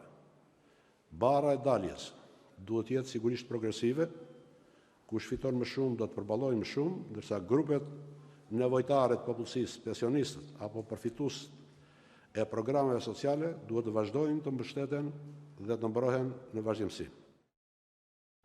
Partia Socialiste duhet të ndahet me oligarkin. Me këtë thirrje, ish ministri i jashtëm Ditmir Bushati kërkoi parlamentit mos e votojë ndryshimin në kontratën koncesionare për portin e hidrokarbureve në Durrës. Me të replikoi numri 2 i partisë, duke sjellë një përplasje të brendshme me socialistëve. Ditmir Bushati theu monotoninë e seancave parlamentare duke kritikuar me tone të ashpra partinë e vet. Shkaku bën ndryshimet e propozuara në kontratën koncesionare për portin e hidrokarbureve të Porto Romanos, që tashmë do t'i lejojë sipërmarrësit edhe përpunimin e anijeve me mallra të tjera, kryesisht minerale, që më parë kalonin në portin e Durrësit. Çfarë duan të bëjmë? Duan të bëjmë një realitet si Dërmiu dhe Palasa? Nuk i kuptojmë ne gabimet tona, ku një grusht pasur i jetojnë në mënyrë ekskluzive dhe nga taksat tona shkon rruga, atje shkon energjia, shkon uji. Unë kam respekt për kapitalin, i heq kapelen çdo biznesmeni i ndershëm shqiptar. Por ne duhet ndahemi me oligarkin. Kolegëve socialist, Bushati u rikujtoi premtimet e programin elektoral me të cilin erdhën në pushtet në vitin 2013. Nuk duhet bëhemi si Partia Demokratike, që ditën vajton dhe natën i shkel syrin oligarkëve duke i vënë gjoba. Po nuk kemi pse t'i japim bonus as presidentit Republikës, që dali si garant i mbrojtjes të publikës. Interesin e publikës duhet ta mbrojmë ne zoti kryetar. Ne jemi Partia Socialiste e Shqipërisë. Ne jemi partia e progresistëve dhe demokratëve shqiptar. Ne jemi partia që na kanë votuar në 2013 dhe kemi ardhur me një program në këtë kuvend dhe kemi thënë do t'i anullojmë koncesionet. Kemi thënë që po keq përdoret pasuria. Pse kemi futur me procedurë për shpejtuar? Për 30 ditë ne s'kemi mundësi t'i shërbejmë njerëzve, qytetarëve, atyre që kemi kthyer shpinën. Konflikti me socialistëve vijoi me replikën e kreut të grupit parlamentar, që nuk ja përmendi asnjëherë emrin Bushatit. Nuk besoj që në qeverinë ku ka qenë dhe kolegu im, të ketë votuar kundër kolegu. Tani, unë nuk kam qenë ndonjëherë antar i qeverisë. Kam qenë gjithmonë deputet i Partisë Socialiste. Dhe them drejtën, gjërat i shoh një lloj sikur jam, nuk duhet të them atë që tha Grita Duma, se fjala e kolegut më duk si fjala e Grita Dumës, i shoh gjërat mirë nga jashtë, por nuk më pëlqen nga brenda. Kjo historia e këtyre diskutimeve patetike, ndëgjoja në interes të njerëzve, por është thjesht për të kapur lajmin e ditës, nuk i bën der askujt. Ndryshimet në kontratën koncesionare u miratuan me 83 vota pro, 14 kundër dhe 4 abstenim. Vetë Bushati nuk mori pjesë në votim, ndërsa mes atyre që abstenuan ishte edhe socialisti Ilir Beqa. Mirë, shkojmë në një zhvillim të momenteve të fundit, është kreu i qeverisë zoti Edi Rama, i cili po jep një video mesazh. Se populli këtej, se populli andej, po mirë ka ky popull, po me këtë popull që e gjete, po të gjeti, jeni vetë apo jo. Jeni vetë apo i ke lëshuar plumbat përfundimisht. Flasin disa populli, por lidhje s'kan. As me popullin, as me atë për cilën flasin. Po prap flasin dhe nuk pushojnë. Mendjen po, e kanë pushim. Miq, ne nuk kemi ardhur kot deri këtu. Dhe nëse i kemi shumë mirë Shumë mirë. 3 rezultate kryesore të kësaj lufte. Numrin e vdekjeve për 1 milion banor, numrin e shtretërve të zënë dhe numrin e pacientëve të intubuar mes jetës dhe vdekjes. Kjo s'duhet na bëj të harrojmë se ai armiku i padukshëm nuk është fantazëm dhe nuk ka ikur. Virusi është këtu, është prapaderës dhe është matan dritarës shtëpisë. Është rrotullnesh sa po nxjerrim kokën nga shtëpia. E dini që e kemi hapur aktivitetin ekonomik më shumë se sa shumë vende të tjera. E dini që vetëm një pjesë e vogël e njerëzve sot nuk e kanë ende të mundur të shkojnë në vendin e tyre të punës. E dini që në Itali nuk lëvizet ende nga një komunë në një komunë tjetër, po që në Greqi tani që do filloj faza 2 nuk lëvizet dot nga një prefekturë në tjetrën. E dini? Nuk po shkoj më larg, por po ju pyes sepse lexoj dhe dëgjoj shumë që flasin, jo tër bota u hap, jo vetëm ne kemi mbetur mbyllur, jo komunizmi këtej, jo diktatura ande, jo mor jo. Nuk është e vërtet fare, po fare. Ka folur sot me kryeministrin e Danimarkës, gjëre gjatë, dhe prap njësoj si në të tëra bisedat me miqt dhe kolegët e mi kryeministra në Europë, e njëjta gjë, të njëjta dilema dhe e njëjta vështirësi e jashtëzakonshme në raport me vendimarrjen, sepse në fund të ditës, nëse lufta merr për keq, përgjegjësinë e mbajmë ne, liderët, sepse këtë detyrë kemi. Nuk e mban askush nga ata që nuk duan të kuptojnë, po vetëm të fantazojnë dhe të mallkojnë duke folur për qartë. Ministri i Shëndetësisë ju informoi për masat e reja lehtësuese, për zgjerimin e zonave të gjelbëta, për hapjen e aktiviteteve të tjera në 4, 11 dhe 18 maj, për lehtësimin e mëtejshëm të riadhesimit dhe me radhë. Do t'i sqarojmë dhe do t'i risqarojmë në vijim, por ju lutem gjithëve, këtu nuk luhet dot me zjarrin, këtu nuk vihet dot baste, këtu nuk bëhet me hajde mërhape se dali ku dali, se e dim ne kush. Këtu nuk mjaftojnë as ligjet, as kodi penal, as policia, as kontrollet, as ushtria po doni, nëse nuk jeni ju të gjithru rojet shëndetit tuaj dhe familjes suaj. Në thelb, dëngla dhe dokra dhe shumë kujt tu më shqetësojnë vetëm për një arsye. Kanë frikë nga papërgjeshmëria dhe ignoranca, që mund të marrin qafë të paditurit dhe familjet e tyre, po edhe njerëz tjerë të pafajshëm. I lutem mos e diskutoni më faktin kryesor. Ky armik është real, është mes nesh dhe ky vret. Deri kur dal vaksina, ky virus do të jetë vërdall dhe ne e gjithë bota do duhet të ndryshojmë që të gjithë pa përjashtim, qasje, sjellje, mënyrë të menduari dhe të organizuarit të jetës sonë të përditshme. Harrojeni se mua më pëlqen dhe më vjen përmbar t'ju tregoj kufit e lëvizjes, t'ju informoj se ndaloheni nesër të lëvizni këtu, ndaloheni pas nesër të lëvizni atje, t'ju flas për ditë për pse në gjithë këtij deformimit lirive dhe të drejtave tuaja, përkundrazi. Kjo është periudha më e vështirë e jetës sime politike. Dhe përballja më e jashtëzakonshme me vendimet më të vështira dhe më të sikletshme që duhet marrë se këtë detyrë kam. Shumë kujt ndër ju i duket se të qeverisësh është jetosh rehat, të pasurohesh, për fat keq, por jo, as pak. Të qeverisësh është rish pa gjumë. Dhe siç e thoshte François Mitterrandi, të jesh vetëm në maj ku fryn erat nga të gjitha anët. Nuk po ju qaren sepse e kam nder dhe e kam pasion këtë punë. Po aq gabim jeni disa nga ju kur flisnin kështu, sa ju siguroj që po të më thoshin sot ik nga kjo zyrë, mos u merr më kurrë me politikë, sepse po ik e ti, Covidi do iki nesër, sot unë do isha duke ju dhënë lamtumirën me lumturinë më të madhe. Unë po bëj më të mirën time. Dhe fal një skuadre që shajni sa doni, përgojojni sa doni, po të bënë më të mirën e vetë, sot Shqipëria ka bërë më të mirën e mundshme në këtë luftë. Ju lutem të mos bëjmë si lopa. Të mos e bëjmë si lopa.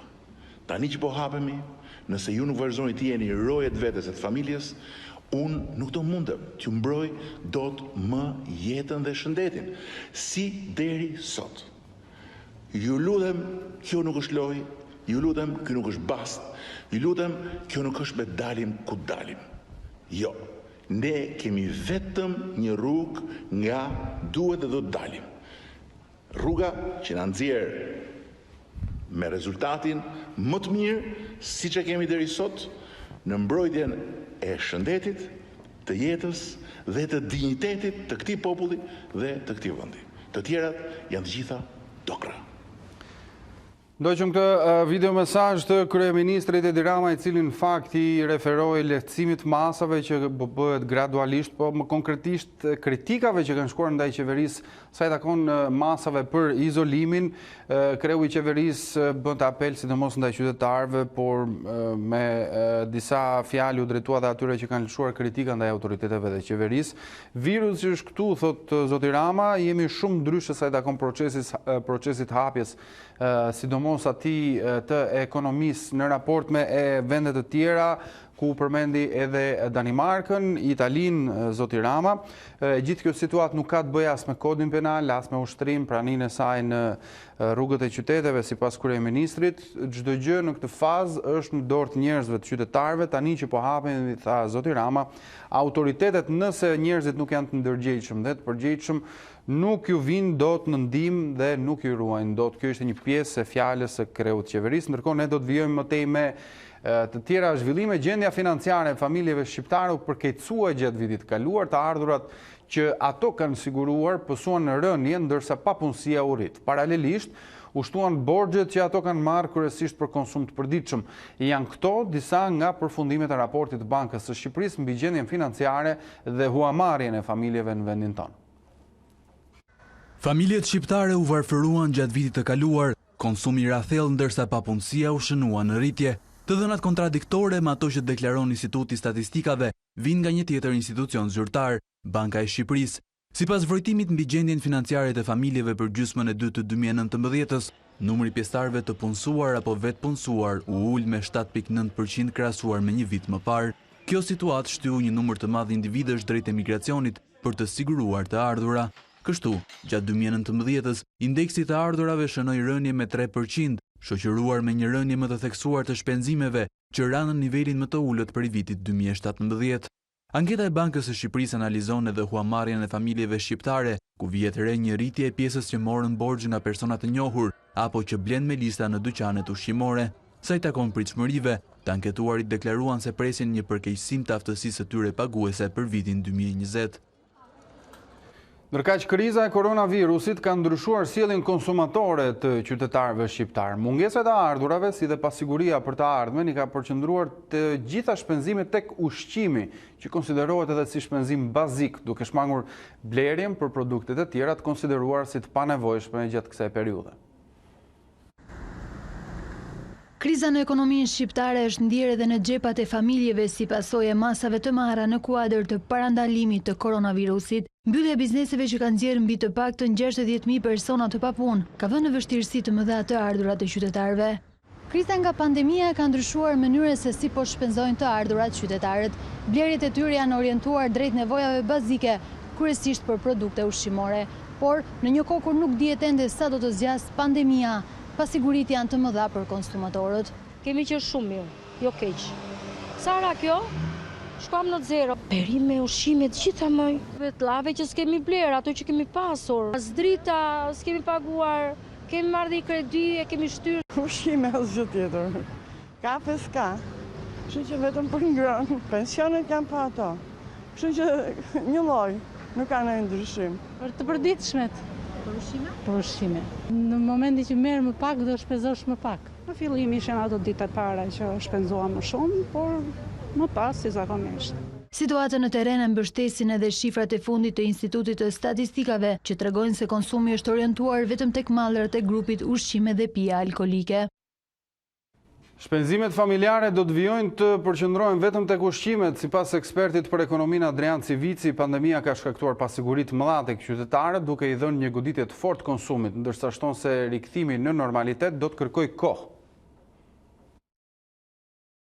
Pasi situata të ketë kaluar, pjesa e pandemisë dhe ekonomia të jetë rikthyer në atë normalitetin e saj, a do të vijojë të ndryshojë sjellja konsumatore dhe le të themi të jenë më ndryshe për sa i përket shpenzimit në produkte që ndoshta edhe nuk ju duhen?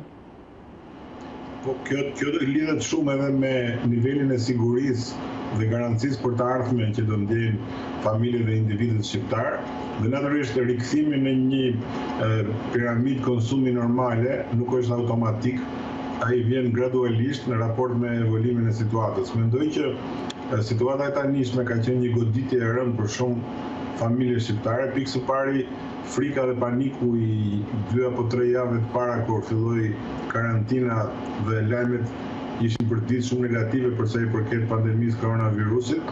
Jo vetëm shtretat e varfra, po përgjithsisht gjithë popullsia shqiptare pati një prirje që të orientonte konsumin drejt nevojave bazë, kryesisht nevojave ushqimore, edhe nevojave tjera domosdoshme, po ndërkohë shoqëruar dhe me mbylljen totale të aktiviteteve, edhe sikur të doje që të konsumoje diçka tjetër, ishte pothuajse.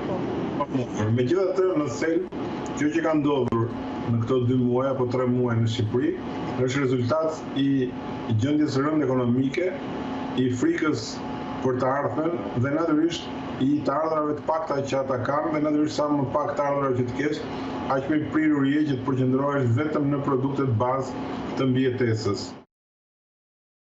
Për 1 muaj e gjysmë, rreth 300 punonjës të një fasonerie në Vlorë nuk kanë marrë as rroga dhe as pagat e luftës. Tatim taksat kanë miratuar pagat e luftës vetëm për 10% të tyre. Banorët kanë dalë në protest duke kërkuar zgjidhje nga autoritetet. Punonjësit e fasonerive duket se nuk po gjejnë qetësi me pagat e luftës. Pa rroga pasi janë larguar nga puna për shkak të pandemisë dhe pa pagat e luftës, qindra punonjës të një fasonerie për prodhimin e kputzëve në Vlorë kanë protestuar për të drejtën e tyre. Të pa informuar nëse problemin e kanë ekonomistët e fasonerisë apo janë refuzuar nga tatim taksat, punonjësit kanë apeluar për ndihmë pasi diskutohet buka e fëmijëve dhe familjeve të tyre. Lutem na ndihmoni. Po vdesim për bukën e gojës. Jam me burrë të sëmur. Jam me burrë të sëmur, me fëmijë të vegjël. Pa bukë jemi 2 veta në një ndërmarrje ku do vëm tam. Ku do ushqemi? 400 punëtor, në 400 punëtor, të zgjidhen 30 veta, nuk e kuptoj. Të tjerët nuk po marrin përgjigje do frasë. Kemi kaq çfarë, nuk kemi atë përpjesën e ekonomisë që të dimë jemi të miratuar apo jo na shteti.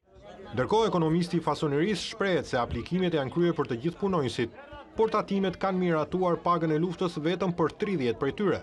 Ja ku është procedura, të gjitha është bërë. Pra nuk është miratuar akoma nga tatimet? Akoma nga tatimet nuk është miratuar. Ne kemi bërë të gjitha konform rregullave dhe ligjeve. Për të gjithë punonjësit që janë hequr sepse janë hequr. Është rreth 300 punonjës. 300 punonjës. Mos të kem gabime. Vetëm për një pjesë të tyre apo kanë nxjerr vetëm 30 punonjës. Po. Do ju do të vazhdoni me kërkesat apo? Patjetër ne kemi bërë ankimimet, kemi listat të gjithëve në kohën kur kanë larguar nga puna sipas rregullave dhe që ka nxjerrë qeveria. Punonjësit kanë më shumë se 1 muaj e gjysmë që nuk marrin asnjë pagë. Turizmi i ujrave termale në ligjat e Elbasanit u godit nga pandemia e Covid-19 atëherë kur duhet të ishte piku i fluksit. Për herë të parë në historinë e kësaj zone, hotelet janë bosh, duke vënë në vështirësi financiare jo vetëm pronarët dhe punonjësit e hoteleve, por edhe banorët e fshatit që shisnin produkte tek turistët. Dhjetra hotele dhe qindra të punësuar në zonën e ujrave natyral termal në ligjat e Elbasanit po bojnë pasojat e pandemisë botërore Covid-19. Pikërisht në periudhën kur këto hotele kanë më tepër kërkesa, kryesisht nga Kosova dhe Maqedonia, ishte edhe piku i pandemisë dhe përjedhoi edhe i bllokimit të lëvizjes. Rreth 700 deri në 1000 pushues në periudhën prill-maj, duket se këtë vit nuk do t'jenë pjesë e banjove termale. Ndërkohë, nga ana tjetër, pronarët shprehen se kanë refuzuar rreth 80% të kërkesave të pushuesve. Kryesisht ata janë nga Kosova dhe kjo për shkak të pandemisë dhe mbylljes së kufimve. Shumë keq, ma keq ma nuk ka. Ky është piku, tash është piku në prill ne hapim hotelin, patëm shumë kërkesa, tash u blloku çdo gjë. Këtu ndodhen shumë hotele, vetëm këtu mund ndodhen 30 hotele këtu në Lliz poshtë, përveç Llizës lart. Ne s'kemi ku përplasemi. Aplikojmë për pagën e luftës, na refuzojnë. Na thonë që hoteli është hapur. Si mund të hapet hoteli kur ti nuk lejon tjetri dali ke pragu derës? Si mund të hapet hoteli kur ne punojmë vetëm me kosovar? Jo me shqiptar këtu. Vetëm me kosovar, kufiri mbyllur. Çdo gjë mbyllur, ai thot hotelin e ke hapur. Këtu çdo gjë është e mbaruar. Sidomos periudha e 15 prillit deri në fund të majit, këtu nuk merr frymë. Tani ngelëm, as njerëz, as punë, se po s'patëm njerëz ka as punë. Neve jo vetëm kaq bosh në këtë kohë, po bosh edhe në xhepet nuk e majmë në kurrë. Në të gjitha, bosh. Ashtu si të gjithë sektorët e tjerë të turizmit, edhe këto të ujrave termal që punojnë në mënyrë sezonale, kërkojnë ndihmën e shtetit, ndërsa shpresojnë që të paktën në sezonin e ardhshëm shtator-tetor, nëse hapen kufit, të mund të rikuperojnë sadopak nga humbjet e këtij viti. Hetimi epidemiologjik ka testuar 225 persona të dyshuar me COVID-19 gjatë 24 orëve të fundit, duke zbuluar 7 raste pozitive, 15 persona të tjerë ndërkohë janë shëruar, duke e çuar në 470 totalin, ndërsa viktimat janë 31. Ministri e Shëndetësisë tha në parlament se epidemia është ende aktive me 100 vatra në të gjithë vendin. Dita e fundit e prillit shënoi një dyfishim të qytetarëve të shëruar në raport me ata që janë ende të prekur nga koronavirusi në Shqipëri. Edhe rastet e fundit raportuara nga Task Force e Ministrisë së Shëndetësisë regjistruan rënje. Nga rezultatet e testimeve, në 24 orët e fundit janë konfirmuar 7 raste pozitive me COVID-19, nga të cilat 3 raste janë në Krujë, 2 raste në Tiranë dhe 2 raste në Shkodër. Gjatë 24 orëve të fundit janë testuar 225 persona të dyshuar me COVID-19.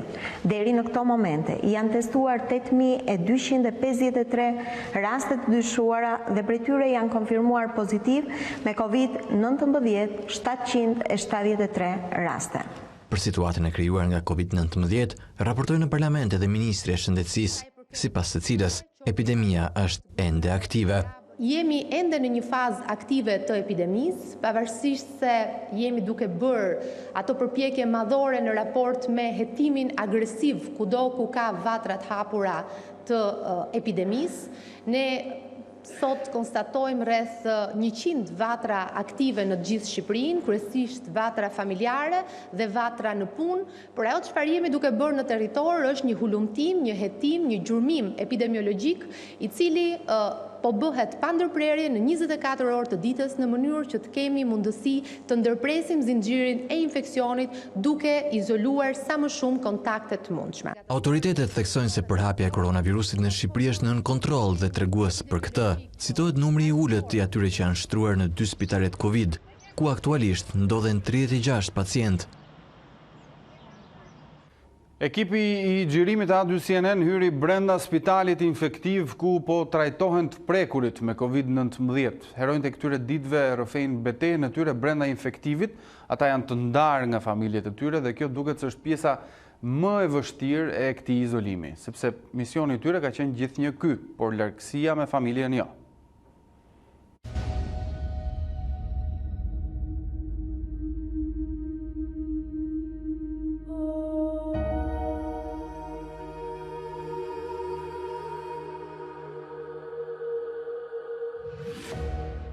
Frika që na ka mbërthyer të gjithëve këto ditë është e madhe, disa strukur në shtëpitë tona, ndërsa të tjerë në përballje me këtë të keqe. Pikërisht atje nga vija e frontit, duke kaluar të gjithë kufinjt për të prekur një tjetër realitet, gazetari Julian Kasapi dhe operatori Endrit Myftari u zhytën në misterin e asaj që sot e quajmë COVID-19. U bën pjesë e heshtjes së korridoreve që dikur gëlonin me familjarët e atyre që lëngonin në shtrat, por korridoret këtë herë janë bosh. Po jemi në shërbimin e urgjencës të spitalit infektiv, ku bëhet paraqitja e parë e pacientit, i cili dyshohet, ose është i konfirmuar që është me COVID. Jemi në katin e parë të infektivit, aty ku nuk ka të intubuar, por ka të sëmur në gjendje të rënduar shëndetësore.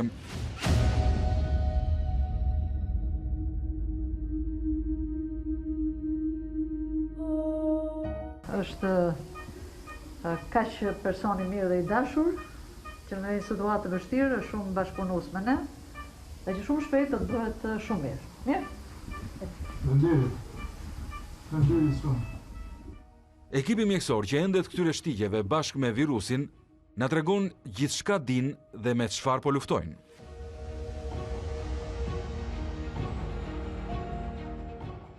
Unë kam qenë roja atë ditë, kur erdhën pacientët e parë të konfirmuar, sigurisht shefja ishte prezente. Le të themi që ishte të përzjera bashkë të gjitha emocionet, frika, emocionit drejt i panjohurës së sëmundjes. Megjithatë themi që deri tani ja kemi dalë me sukses të përballojmë të gjitha këto emocione që kemi pasur. Në fillim kemi pasur edhe neve pak vështirësi ose pak frikë, po pastaj u mësuam, tani na është bërë pjesë e jona, me pacientët u qëndrojmë pranë, i ndihmojmë sipas nevojave që kanë. Për familjen është pak e vështirë, kam 2 muaj që nuk e shoh, nuk i takoj, normalisht jetoj vetëm. Po. Komunikojmë për ditë, i shoh, por nuk i takoj për ditë, kështu që i vështirë është nga të dy anët, si për mua, si për fëmijët. Është i vështirë. Bëjmë punën dhe detyrën, edhe kaq ne mundohemi në maksimum të japim atë që ndjejmë në shpirt. Kjo është gjithë. Frikë, nuk mund të them tani më se e kalova atë pjesën e frikës. Tani jam mësuar dhe është bërë njësh me mua. Tani është bërë njësh. Po si një duhet? Kalëm me kaq. Ne qëndrojmë në punë, ju qëndroni në shtëpi. Frikë jo, kujdes po. Kuksi, qyteti i parë që virusin e mori nga bluzat e bardha dhe uniformat blu të policisë, duket se po e vënë në kontroll për hapjen e COVID-19. Prej një jave në qytet nuk është shënuar asnjë rast i ri, ndërkohë policia po përdor edhe dronet për zbatimin e ndalim qarkullimit. Qyteti i Kuksit duket se ka arritur të vërë nën kontroll e të ndërpres zinxhirin e transmetimit të COVID-19. Për disa ditësh me radhë në këtë qytet nuk është regjistruar asnjë rast i ri me koronavirus. Edhe 4 testet e fundit kanë rezultuar negative. Vatra në Kukës deri më tani po duket se po izolohet, duke mbetur në kuotën e 18 personave të prekur, nga të cilët deri më tani janë shëruar 10 prej tyre.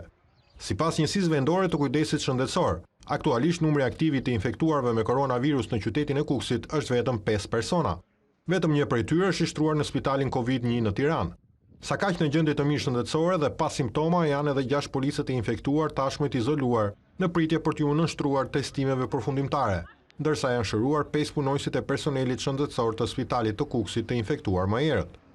Me shfaqjen e rasteve të para në Kukës u zhvilluan mbi 200 teste, por fatmirësisht deri më tani duket se gjithçka flet me shenja optimizmi për të nxjerrë Kukësin nga harta e COVID-19. Në kuadër të masave për disiplinimin e lëvizjeve dhe zbatimin e masave parandaluese, në Kukës prej disa ditësh, policia vendore po bën operimin në terren me dron, për identifikimin e personave që thyen karantinën apo orarin e shkeljes së ndalim qarkullimit. Mirë, shkëputemi për një hapësirë të shkurtër, do të kthehemi pas pak me të tjera zhvillime. Jemi sërish në transmetim të drejt për drejt këtu në Ditarin Special në A2 CNN, do të flasim për zhvillimet nga rajoni. Presidenti i Kosovës Hashim Thaçi dekretoi Avdullah Hotin e LDK si kryeministër për formimin e qeverisë së re. Kreu i kësaj partie Isa Mustafa pretendon se i ka numrat për votimin në parlament. Seanca për qeverinë e re do të mbahet të shtunën. Presidenti i Kosovës Hashim Thaçi mandaton Avdullah Hotin nga Lidhja Demokratike e Kosovës për të formuar qeverinë e re. Konfirmimi erdhi nga vetë kreu i shtetit me një konferencë për shtyp, ku bëri të ditur dhe në shkrimin e dekretit me emrin e kandidatit për kryeministër. Thaçi zbuloi se ka marrë edhe një letër nga kreu i LDK-s Isa Mustafa, me të cilën e siguron se i ka votat për shumicën parlamentare. Në ditët në vim, një tjetër qeveri e re mund të votohet në kuvendin e Kosovës. Sërish, në përputhje të plot me Kushtetutën e Kosovës dhe me rendin demokratik të Republikës sonë. duke marrë parasysh legitimitetin e qartë nga deputetët e Kuvendit e Kosovës dhe nga zotimi që u dëshmua sot i shumicës së re parlamentare të dalur nga zgjedhjet e 6 tetorit. Në bazë të dekretit dhe konform kushtetutës, Thaçi nënvizon se Hoti duhet të paraqesë emrat e qeverisë së re për votim në kuvend brenda 15 ditëve. Ky afat pritet të respektohet, sepse LDK njoftoi se seanca e jashtëzakonshme për votimin e ekzekutivit të ri do të mbahet këtë të shtunë. Kërkesa për seancë jashtëzakonshme është bërë me 61 nënshkrime. Do thotë keni 61 vota. Më shumë i kem, po kërkesa është bërë me 61 nënshkrime për seancë. Këto zhvillime erdhën si pasojë e shkarkimit të qeverisë së drejtuar nga kryeministri Albin Kurti me mocion të mosbesimit të iniciuar nga LDK-ja. Kjo forcë politike ka nënshkruar marrëveshjen për bashkëqeverisje me Aleancën për Ardhmërinë e Kosovës, Nismën Socialdemokrate, Listën Serbe dhe është drejt finalizimit të negociatave me komunitetet jo serbe dhe Aleancën Kosova e Re. Ndërkohë, lëvizja vetëvendosje kundërshton dekretin e presidentit Thaçi me cilin mandatoi Abdullah Hotin për formimin e qeverisë së re. Partia e drejtuar nga kryeministri në detyrë Albin Kurti dorëzoi gjykatën kushtetuese kërkesën për vlerësimin e kushtetueshmërisë së vendimit kreu të shtetit. Vetëvendosja akuzoi presidentin për shkelje të vazhdueshme të kushtetutës duke anashkaluar partinë fituese të zgjedhjeve të 6 tetorit për formimin e një qeverie të re pas prishjes së koalicionit me LDK-n. Jo rastësisht në këtë kohë kur po përfundon java e punës, kur dihet që nesër është fest, pastaj fundjava, presidenti është kujdesur që qoftë gjykatën, qoftë administratën ta gjejë pushim, tha shefi i grupit parlamentar të vetëvendosjes Recep Selimi. Sipas vetëvendosjes, vendimet e Thaçit janë bërë me paramendim.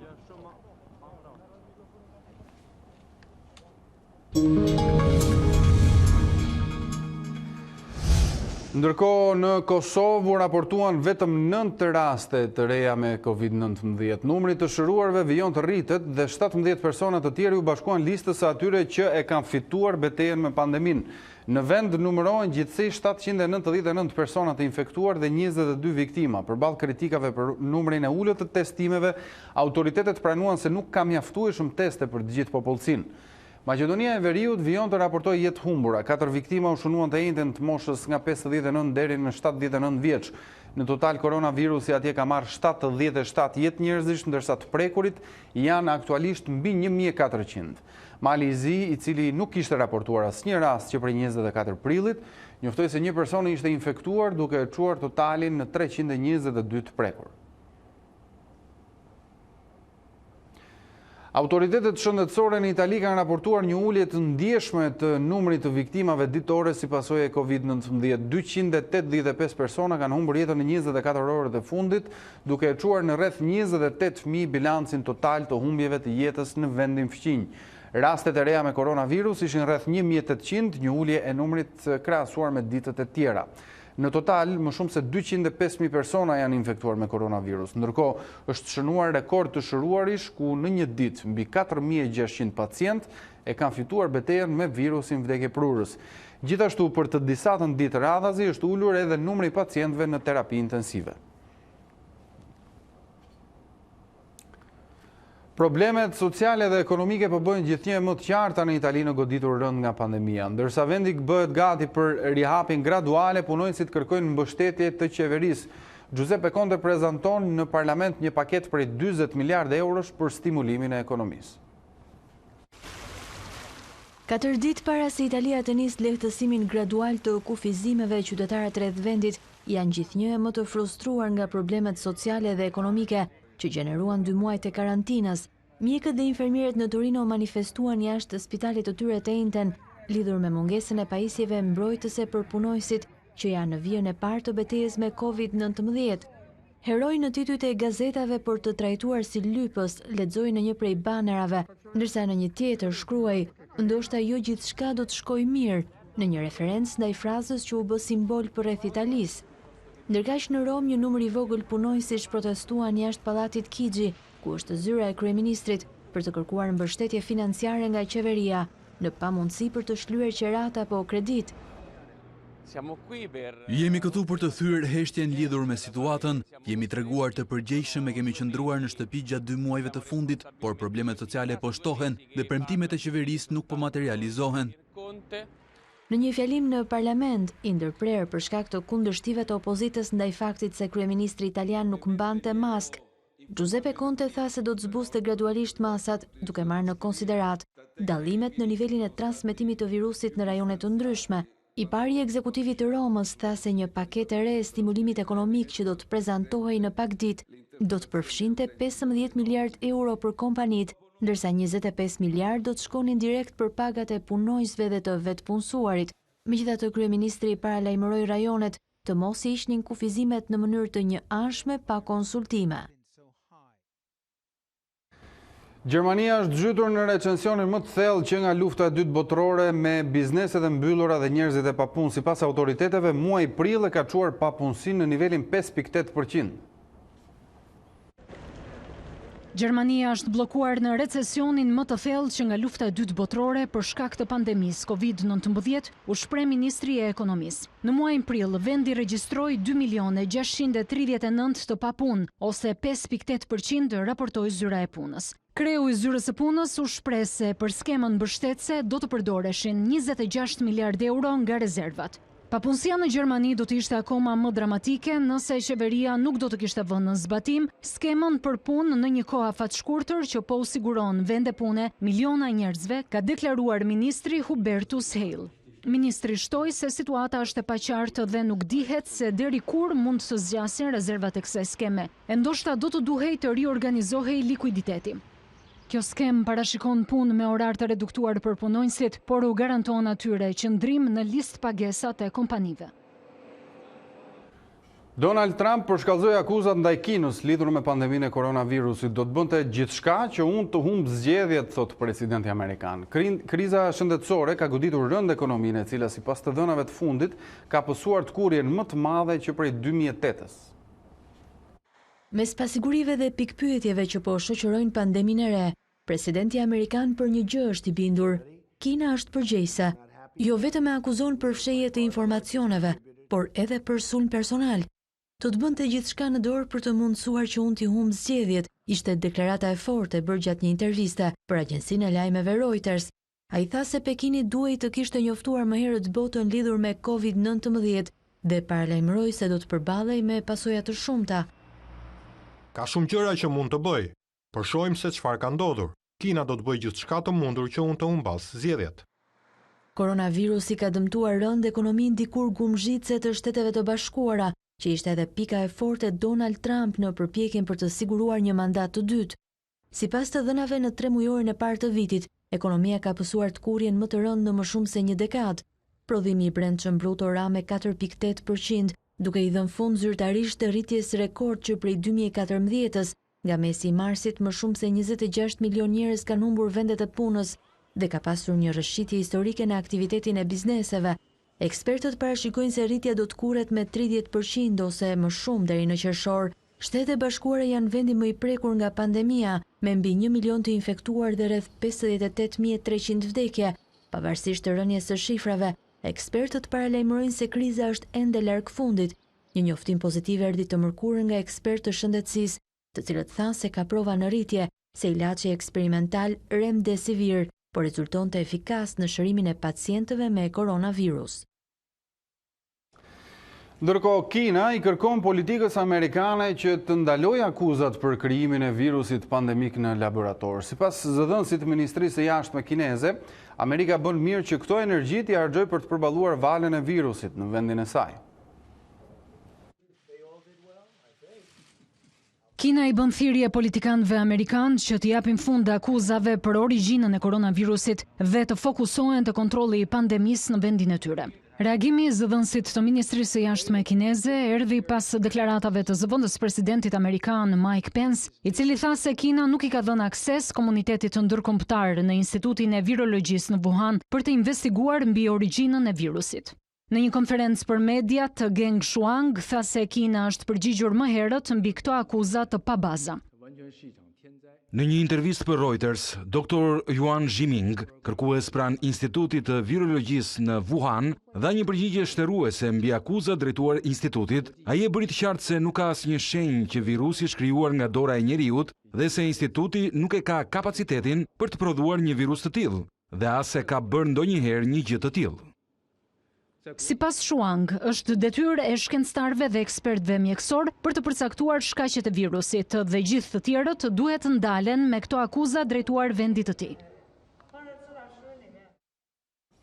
Bashkëteca me pandemin koronavirus nuk do t'jetë ajo që shumë presin. Wuhani tregon se bota do të përjetojë një normalitet të ri, ndërsa bizneset nuk do të mund të operojnë si më përpara. Mes respektimit të rregullave të reja, ekziston dhe frika e rikthimit e izolimit total nëse shpërthen një valë dytë përhapje. Në të gjithë botën, njerëzit po presin me padurim njoftimin që pandemia koronavirus është nën kontroll dhe se ata mund t'i rikthehen jetës normale. Por Wuhani, ku besohet se nisi gjithçka, po tregon se duhet ende një rrugë gjatë për të arritur në normalitetin e shumëpritur.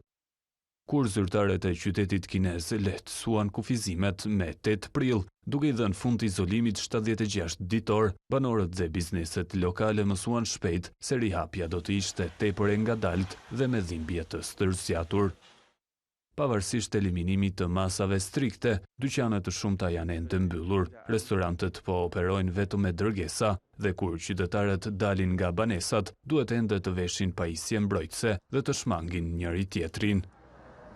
Pra atmosfera në terren është shumë ndryshe nga ajo e paraqitur nga zyrtarët e vendit komunist. Qendra për kontrollimin e epidemive në Wuhan tha me 8 prill se disa sektor në këtë qytet do të rikthehen 100% në aktivitet, madje premtojnë mposhtjen e koronavirusit dhe rinisjen e rritjes ekonomike. CNN zgjodhi të monitorojë situatën nga afër dhe gjatë një udhëtimi në Wuhan, pronarët e bizneseve treguan se po përballen me zero fitime dhe shpenzime të mëdha si pagesa e qirave.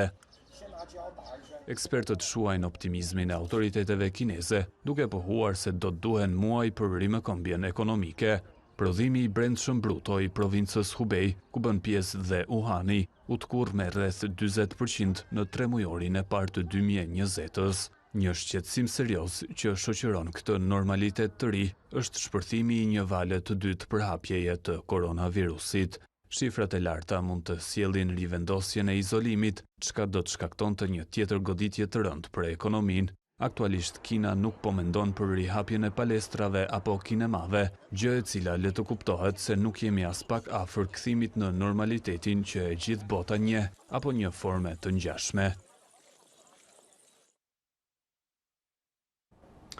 Shkëputemi për një hapësirë publicitare, do të kthehemi pas pak në pjesën e tretë të ditarit special me të tjera zhvillime dhe komunikime të drejtë për drejta. Mirë, jemi rikthyer sërish në transmetim të drejtë për drejtë, do të flasim për të tjera zhvillime. Kthimi I spitalit Burgjeve në spital Covid ka futur në një rreth vicioz të burgosurit për cilët kërkohet ekzaminim mjekoligjor. Gjykata ja kërkon raportet mjekësisë ligjore, por kjo e fundit përgjigjet se nuk mund t'i ekzaminojë të burgosurit e sëmur. Shndërrimi I spitalit të Burgjeve në një spital Covid po pengon kryerjen e akte ekspertimeve të nevojshme mjekoligjore tek të donuarit me burg apo të paraburgosurit. Këto lloj ekzaminimesh urdhërohen nga gjykata për të provuar pretendimet e të burgosurve për sëmundje që mund të rrezikojnë jetën në qeli apo mund të vënë në rrezik bashkëvuajtësit e tyre. Prej disa ditësh, Instituti I Mjekësisë Ligjore ka kthyer përgjigje boshe në gjykat, duke pretenduar se nuk mund t'i kryej eksperimet e kërkuara. Strumbullari I situatës është spitali I Burgjeve. Përmes kësaj shkrese të siguruar nga A2CNN, drejtori I këtij spitali Apostol Luca vën në dijeni mjekësinë ligjore se institucioni I tij nuk mund të realizojë këto ekzaminime dhe konsulta të specializuara për shkak se spitali I Burgjeve është përshtatur si spital Covid. Burime pranë mjekësisë ligjore saktësuan për aty se këngërç prek ekzaminimet e specializuara që në kohë të zakonshme asistohen nga mjek dhe ambiente të tjera të QSUT. Situata e krijuar ka ngjallur shqetësim të lartë tek të sëmurët e burgosur dhe në gjykata, ku vetëm në gjykatën e posaçme gjatë kësaj jave kanë dështuar më shumë se 5 kërkesa për akte ekspertim mjekoligjor. Nga ana tjetër, mos realizimi në kohë I këtyre ekzaminimeve lë në qeli persona që mund të kenë probleme jetike shëndetësore apo sëmundje të transmetueshme. Numri I të infektuarve në vend mendohet të jetë më I lartë se shifra zyrtare 773. Sipas llogaritjeve të specialistëve, numri është mbi 35.000 të infektuar më tepër. Në 2 muaj pandemi, 81.000 persona janë ankuar për shenjat Covid-19. Do të ndikim tani një intervistë reporteres son Ornela Joti me drejtorin e urgjencës kombëtare Skënder Brataj. 81.000 persona kanë shfaqur shenja të COVID-19 që nga fillimi i epidemisë. Shqetësimet shëndetësore janë raportuar në numrin 127 dhe piku i tyre është shënuar në mesin e muajit mars. Drejtori i urgjencës kombëtare Skënder Brataj tregon se është ulur ndjeshëm numri thirrjeve dhe se 24 orët e fundit janë bërë vetëm 118 telefonata për koronavirus. Flasim nga data 9, deri sot është 81.588 njerëz që kanë marrë ose për informacion, ose për një shenjë, ose për nevojë tamam këshillim mjekësor, vizitë, marrje tamponi ose shtrim në spital. Kështu që ulja edhe kalimi i ankthit kuptohet, kalimi i frikës nga ana e njerëzve, u pa që kjo sëmundje megjithmonë u trajtua në një mënyrë tragjike shumë të madhe, por që rezultatet janë këto që ne kemi sot. Por koronavirusi nuk ka ikur. Madje pas 2 javësh nga lehtësimi i masave, pritet një rritje numrit të infektuarve, por sipas parashikimeve të specialistëve, rritja e shifrave do të jetë e qëndrueshme dhe e përballueshme nga spitalet. Tani kemi një tablot të plot, si mund të themi, që ne e dimë që nëse kemi 1.000 të smur, 1.000 të infektuar, do të kemi 20-25% të shtruar në spital. Po t'i futim edhe këtyre pacientëve që mund të jenë 200 deri në 250, do të kemi 20 deri në 25 ose deri në 20 për terapi intensive, gjë që është e përballueshme me burimet aktuale që kemi në dispozicion. Ne e dim shumë mirë që do të ketë rritje, sepse lirimi i masave do të thotë kontakte më shumë, jo të gjithë njerëzit do t'i respektojnë për një arsye apo tjetër, dhe do të shohim mbas 2 javësh sa ka arritur numri të infektuarve, sa të smur kemi, për të thënë që okej, nëse janë të menaxhuar burimet që kemi në dispozicion, këto masa do të ngelen siç janë. 773 raste janë konfirmuar zyrtarisht me COVID-19, por referuar llogaritjeve të mjekëve, aktualisht mund të jenë mbi 35.000 të infektuar në vend, pjesa më e madhe pa shenja. Por për drejtorin e urgjencës kombëtare, fazat e sëmundjes deri tek shërimi nga COVID-19 nuk kanë qenë të lehta. Edhe pse i ngjashëm vetëm në fillimet e sëmundjes me virozën e stinës, koronavirusi nuk është si gripi. Nuk janë identike, nuk konsiderohet grip. Në betejë ku nuk e shef armikun, nuk e di nga të vjen dhe mund të kapi siç më kapi mua. Për fatin e mirë, pata një formë të mesme të lehtë, si mund thuash, dhe jemi përsëri në betejë.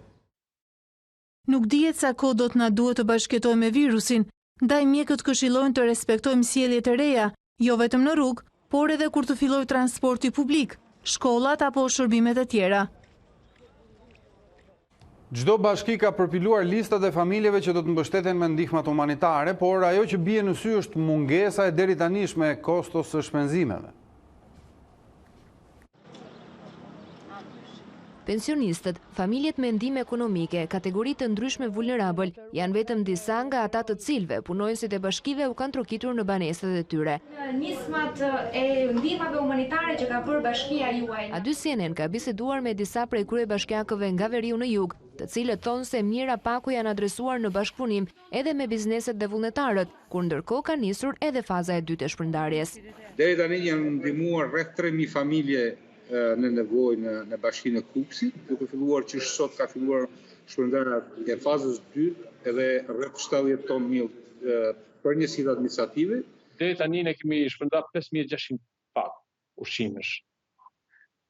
5.600 pagush i bie për paktën rreth 2.500 familje, të cilët ne po i trajtojmë për herë të dytë dhe të tretë.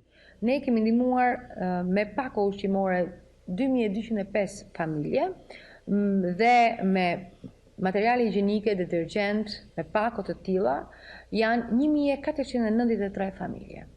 Deri tani kemi shpërndarë 24.000 pako ushqimore dhe detergjent. Kjo nënkupton jo detyrimisht që kanë qenë 24.000 familje, sepse duhet kemi parasysh që disa familjeve ka qenë nevoja që të shkojmë edhe 2 ose 3 herë. Në rreth 800 familje ku kemi asistuar me pako ushqimore, rreth 450 familje kemi asistuar me shërbime, me medikamente dhe shërbime të tjera. Kemi asistuar edhe tek komuniteti egjiptian rreth 100 familje.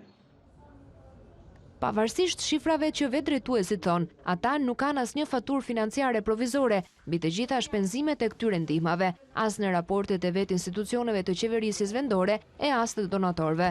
Ende nuk e kemi këtë shumë, dhe sapo kjo pandemi të jetë përmbyllur, do kemi shifra zyrtare të cilat do i bëjmë patjetër publike.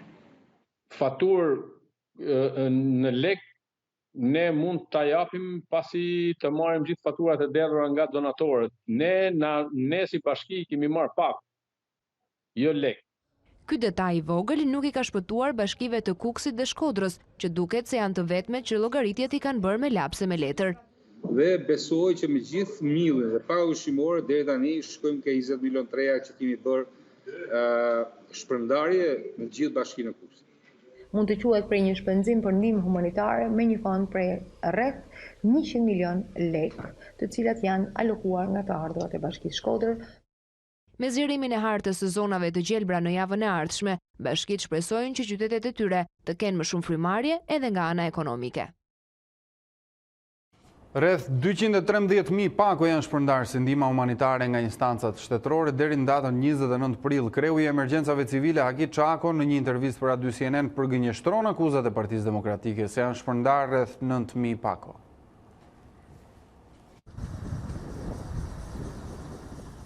Që prej mesit të marsit, kur vendi u nënshtrua izolimit, emergjencat civile janë vënë në lëvizje. Haki Çako, drejtori i emergjencave civile, në një intervistë për A2 CNN, zbulon shifrën e përditësuar të familjeve të ndihmuara deri në këtë javë të 7 të izolimit. Janë 213.865 familje, në total të cilat janë trajtuar me ndihmë ushqimore deri në datën 29/4, kurse janë 48.645 familje të cilave ju është shërbyer në ndihmë. Prioritet për emergjencat civile kanë qenë familjet e prekura nga tërmeti, që jetojnë aktualisht në çadra, në kontenjera apo me bonusin e qeras. Megjithatë, nuk përjashtohen edhe kategoritë e tjera.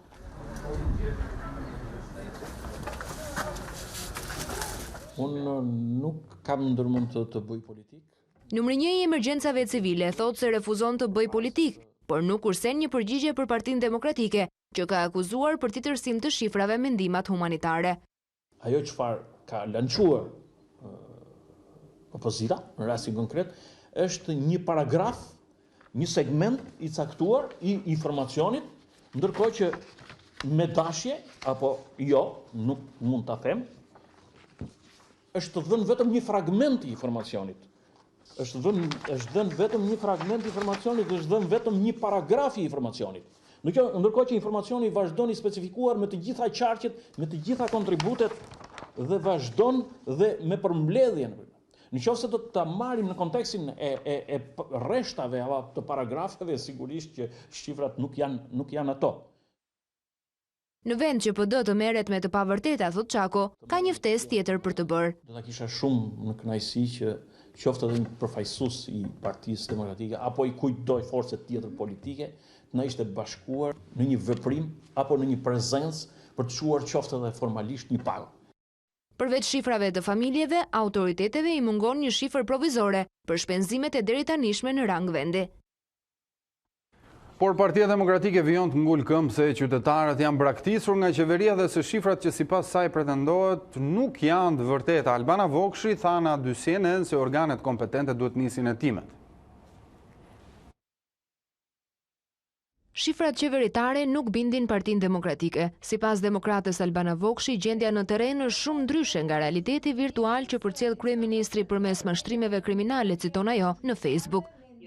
Është pra një qeveri krejt e çorientuar që nuk bazohet as në shpresat dhe në dokumentat që ato vetë prodhojnë. Nga denoncimi i bërë me dokumentet zyrtare, PD nuk tërhiqet, madje shton se këtë e ka provuar edhe nga daljet e saj në terren, si kundërpërgjigje ndaj deklaratave të kreut të emergjencave civile. Ajo çka ne kemi denoncuar me dokumenta zyrtare të publikuara tashmë, korespondon dhe nga informacionet që neve kemi marrë apo i marrin në mënyrë të përditshme nga vetë qytetarët shqiptar. Nuk mbushet barku me propagandë. Këtu Vokshi ngre një pikpyetje. Ku janë 1.5 milion euro që Edi Rama dhe qeveria i dha me një kontratë jo transparente? Të bindur se qeveria po vjedh edhe në kohë pandemie, demokratët kërkojnë që të dalë nga karantina prokuroria dhe të nisë hetimet. Është evidente që qeveria po vjedh në kohë pandemie nëpërmjet kontratave sekrete. Prokuroria dhe SPAK-u duhet të dalin nga karantina ku i ka futur Edi Rama dhe të hetojnë çdo abuzim. Ish deputetja thot se selia blu është duke dhënë vazhdimisht kontributin e saj pranë qytetarëve në këtë kohë pandemie, por larg blicave të kamerave. Partia Socialiste duhet ndahet me oligarkin. Me këtë thirrje ish ministri i jashtëm Ditmir Bushati kërkoi parlamentit sot që të mos e votojë ndryshimin në kontratën koncesionare për portin e hidrokarbureve në Durrës. Me të replikoi numri 2 i partisë, duke sjellë një përplasje të brendshme me socialistëve. Ditmir Bushati theu monotoninë e seancave parlamentare duke kritikuar me tone të ashpra partinë e vet. Shkaku bën ndryshimet e propozuara në kontratën koncesionare për portin e hidrokarbureve të Porto Romanos, që tashmë do t'i lejojë sipërmarrësit edhe përpunimin e anijeve me mallra të tjera, kryesisht minerale, që më parë kalonin në portin e Durrësit. Çfarë duan bëjmë? Duan bëjmë një realitet si Dërmiu dhe Palasa? Nuk i kuptojmë ne gabimet tona, ku një grusht pasur i shjetojnë në mënyrë ekskluzive dhe nga taksat tona shkon rruga, atje shkon energjia, shkon uji. Unë kam respekt për kapitalin, i heq kapelen, çdo biznesmenit ndershëm shqiptar. Por ne duhet ndahemi me oligarkin. Kolegëve socialist, Bushati u rikujtoi premtimet e programin elektoral, me të cilin erdhën në pushtet në vitin 2013. Nuk duhet bëhemi si Partia Demokratike, që ditën vajton dhe natën i shkel syrin oligarkëve duke i vënë gjoba. Po nuk kemi pse t'i japim bonus as presidentit Republikës, që dali si garanti mbrojtjes të publikës. Interesin e publikës duhet ta mbrojmë ne zoti kryetar. Ne jemi Partia Socialiste e Shqipërisë. Ne jemi partia e progresistëve dhe demokratëve shqiptar. Ne jemi partia që na kanë votuar në 2013 dhe kemi ardhur me një program në këtë kuvend dhe kemi thënë do t'i anullojmë koncesionet. Kemi thënë që po keq përdoret pasuria. Pse kemi futur me procedurë për shpejtuar? Për 30 ditë ne s'kemi mundësi t'i shërbejmë njerëzve, qytetarëve, atyre që kemi kthyer shpinën. Konflikti me socialistëve vijoi me replikën e kreut të grupit parlamentar, që nuk ja përmendi asnjëherë emrin Bushatit. Nuk besoj që në qeverin ku ka qenë dhe kolegu im, të ketë votuar kundër kolegu. Tani, unë nuk kam qenë ndonjëherë antar i qeverisë. Kam qenë gjithmonë deputet i Partisë Socialiste. Dhe them drejtën, gjërat i shoh një lloj sikur jam, nuk duhet të them atë që tha Grita Duma, se fjala e kolegut më duk si fjala e Grita Dumës, i shoh gjërat mirë nga jashtë, por nuk më pëlqen nga brenda. Kjo historia e këtyre diskutimeve patetike, ndëgjoja në interes të njerëzve, por është thjesht për të kapur lajmin e ditës, nuk i bën der askujt. Ndryshimet në kontratën koncesionare u miratuan me 83 vota pro, 14 kundër dhe 4 abstenim. Vetë Bushati nuk mori pjesë në votim, ndërsa mes atyre që abstenuan ishte edhe socialisti Ilir Beqa. Ministria e Arsimit vendos të kthejna për auditore studentët. Mësimi për shkollat e larta do të fillojë në qershor, ndërsa provimet do të zgjaten deri në fund të tetorit. Ministria e Arsimit publikoi vendimet dhe periudhën e provimeve për të shmangur fluksin e madh në për auditore. Ndërkohë viti i ri akademik do të fillojë në nëntor. Pandemia e Covid-19 shtyn mësimin në universitete deri në tetor, ndërsa viti i ri akademik do të fillojë në nëntor. Ministri i Arsimit Besa Shahini ka pranuar se mësimi online nuk ka funksionuar si duhet. Për këtë arsye në muajin qershor, të rinjtë që do të diplomohen do kthehen auditore për përsëritje të ndryshme, seminare dhe laboratore, ndërsa provimet për këtë kategori do të mbahen në ver. Mësimi online i ka vendosur në situatë të pabarabartë studentët, duhet të mundësohet kthimi në auditor për përsëritjet apo edhe për seminare dhe laboratore për një periudhë 3 apo 4 javore gjatë qershorit 2020. Provimet dhe riprovimet për studentët që diplomohen në të gjitha ciklet e studimit zhvillohen në muajin korrik dhe javën e parë të gushtit. Studentët e viteve të tjera do të kthehen auditore në fund të verës, kur të jetë mbyllur faza e provimeve të diplomimit. Që kthehen në auditor me 25 gusht të vitit 2020, për një periudhë 3 deri 5 javore deri në fund të shtatorit, në varësi të nevojave që kanë për përsëritje apo edhe për punë laboratorike. Ndërkohë, vazhdon mësimi online dhe mbyllin të gjitha pjesët e lëndëve që mund të kryhen në kushte shtëpie. Provimet dhe riprovimet për këta student, pra për studentët e viteve të para dhe të ndërmjetme, të gjitha cikleve, zhvillohen në tetor të vitit 2020. Fillojmë vitin e ri akademik në nëntor të vitit 2020. Ministri i Arsimit kërkon nga universitetet të zbatojnë të gjitha rregullat e higjienës dhe distancimit fizik. Dhe të sigurohen kushtet për higjienizimin dhe pastrimin që është i domosdoshëm në kohën në cilën po kalojmë, si dhe të sigurohet distancimi social mes studentëve mes veti dhe mes studentëve dhe pedagogëve. Shahini pranoi se universitetet private për shkak të kushteve më të mira, këtë periudhë kanë qenë më të avancuar me mësimet online. Këto institucione do t'i vendosin vetë periudhat e provimeve, por do të zbatojnë njësoj masa dhe distancimin fizik.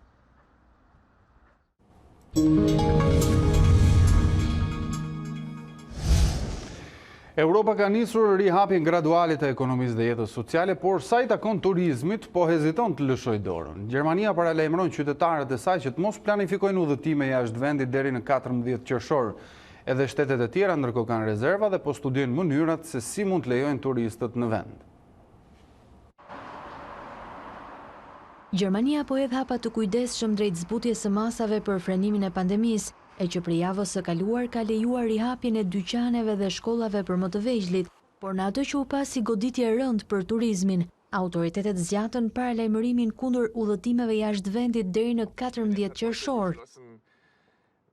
Kabineti vendosi sot se kufizimet për udhëtimet globale për qëllime jo thelbësore apo për pushime do të zgjaten deri më 14 qershor. Është një vendim të cilin duhet ta merrnim, pasi lufta kundër pandemisë është në fazën kur nuk mund të rekomandohet një udhëtim i sigurt.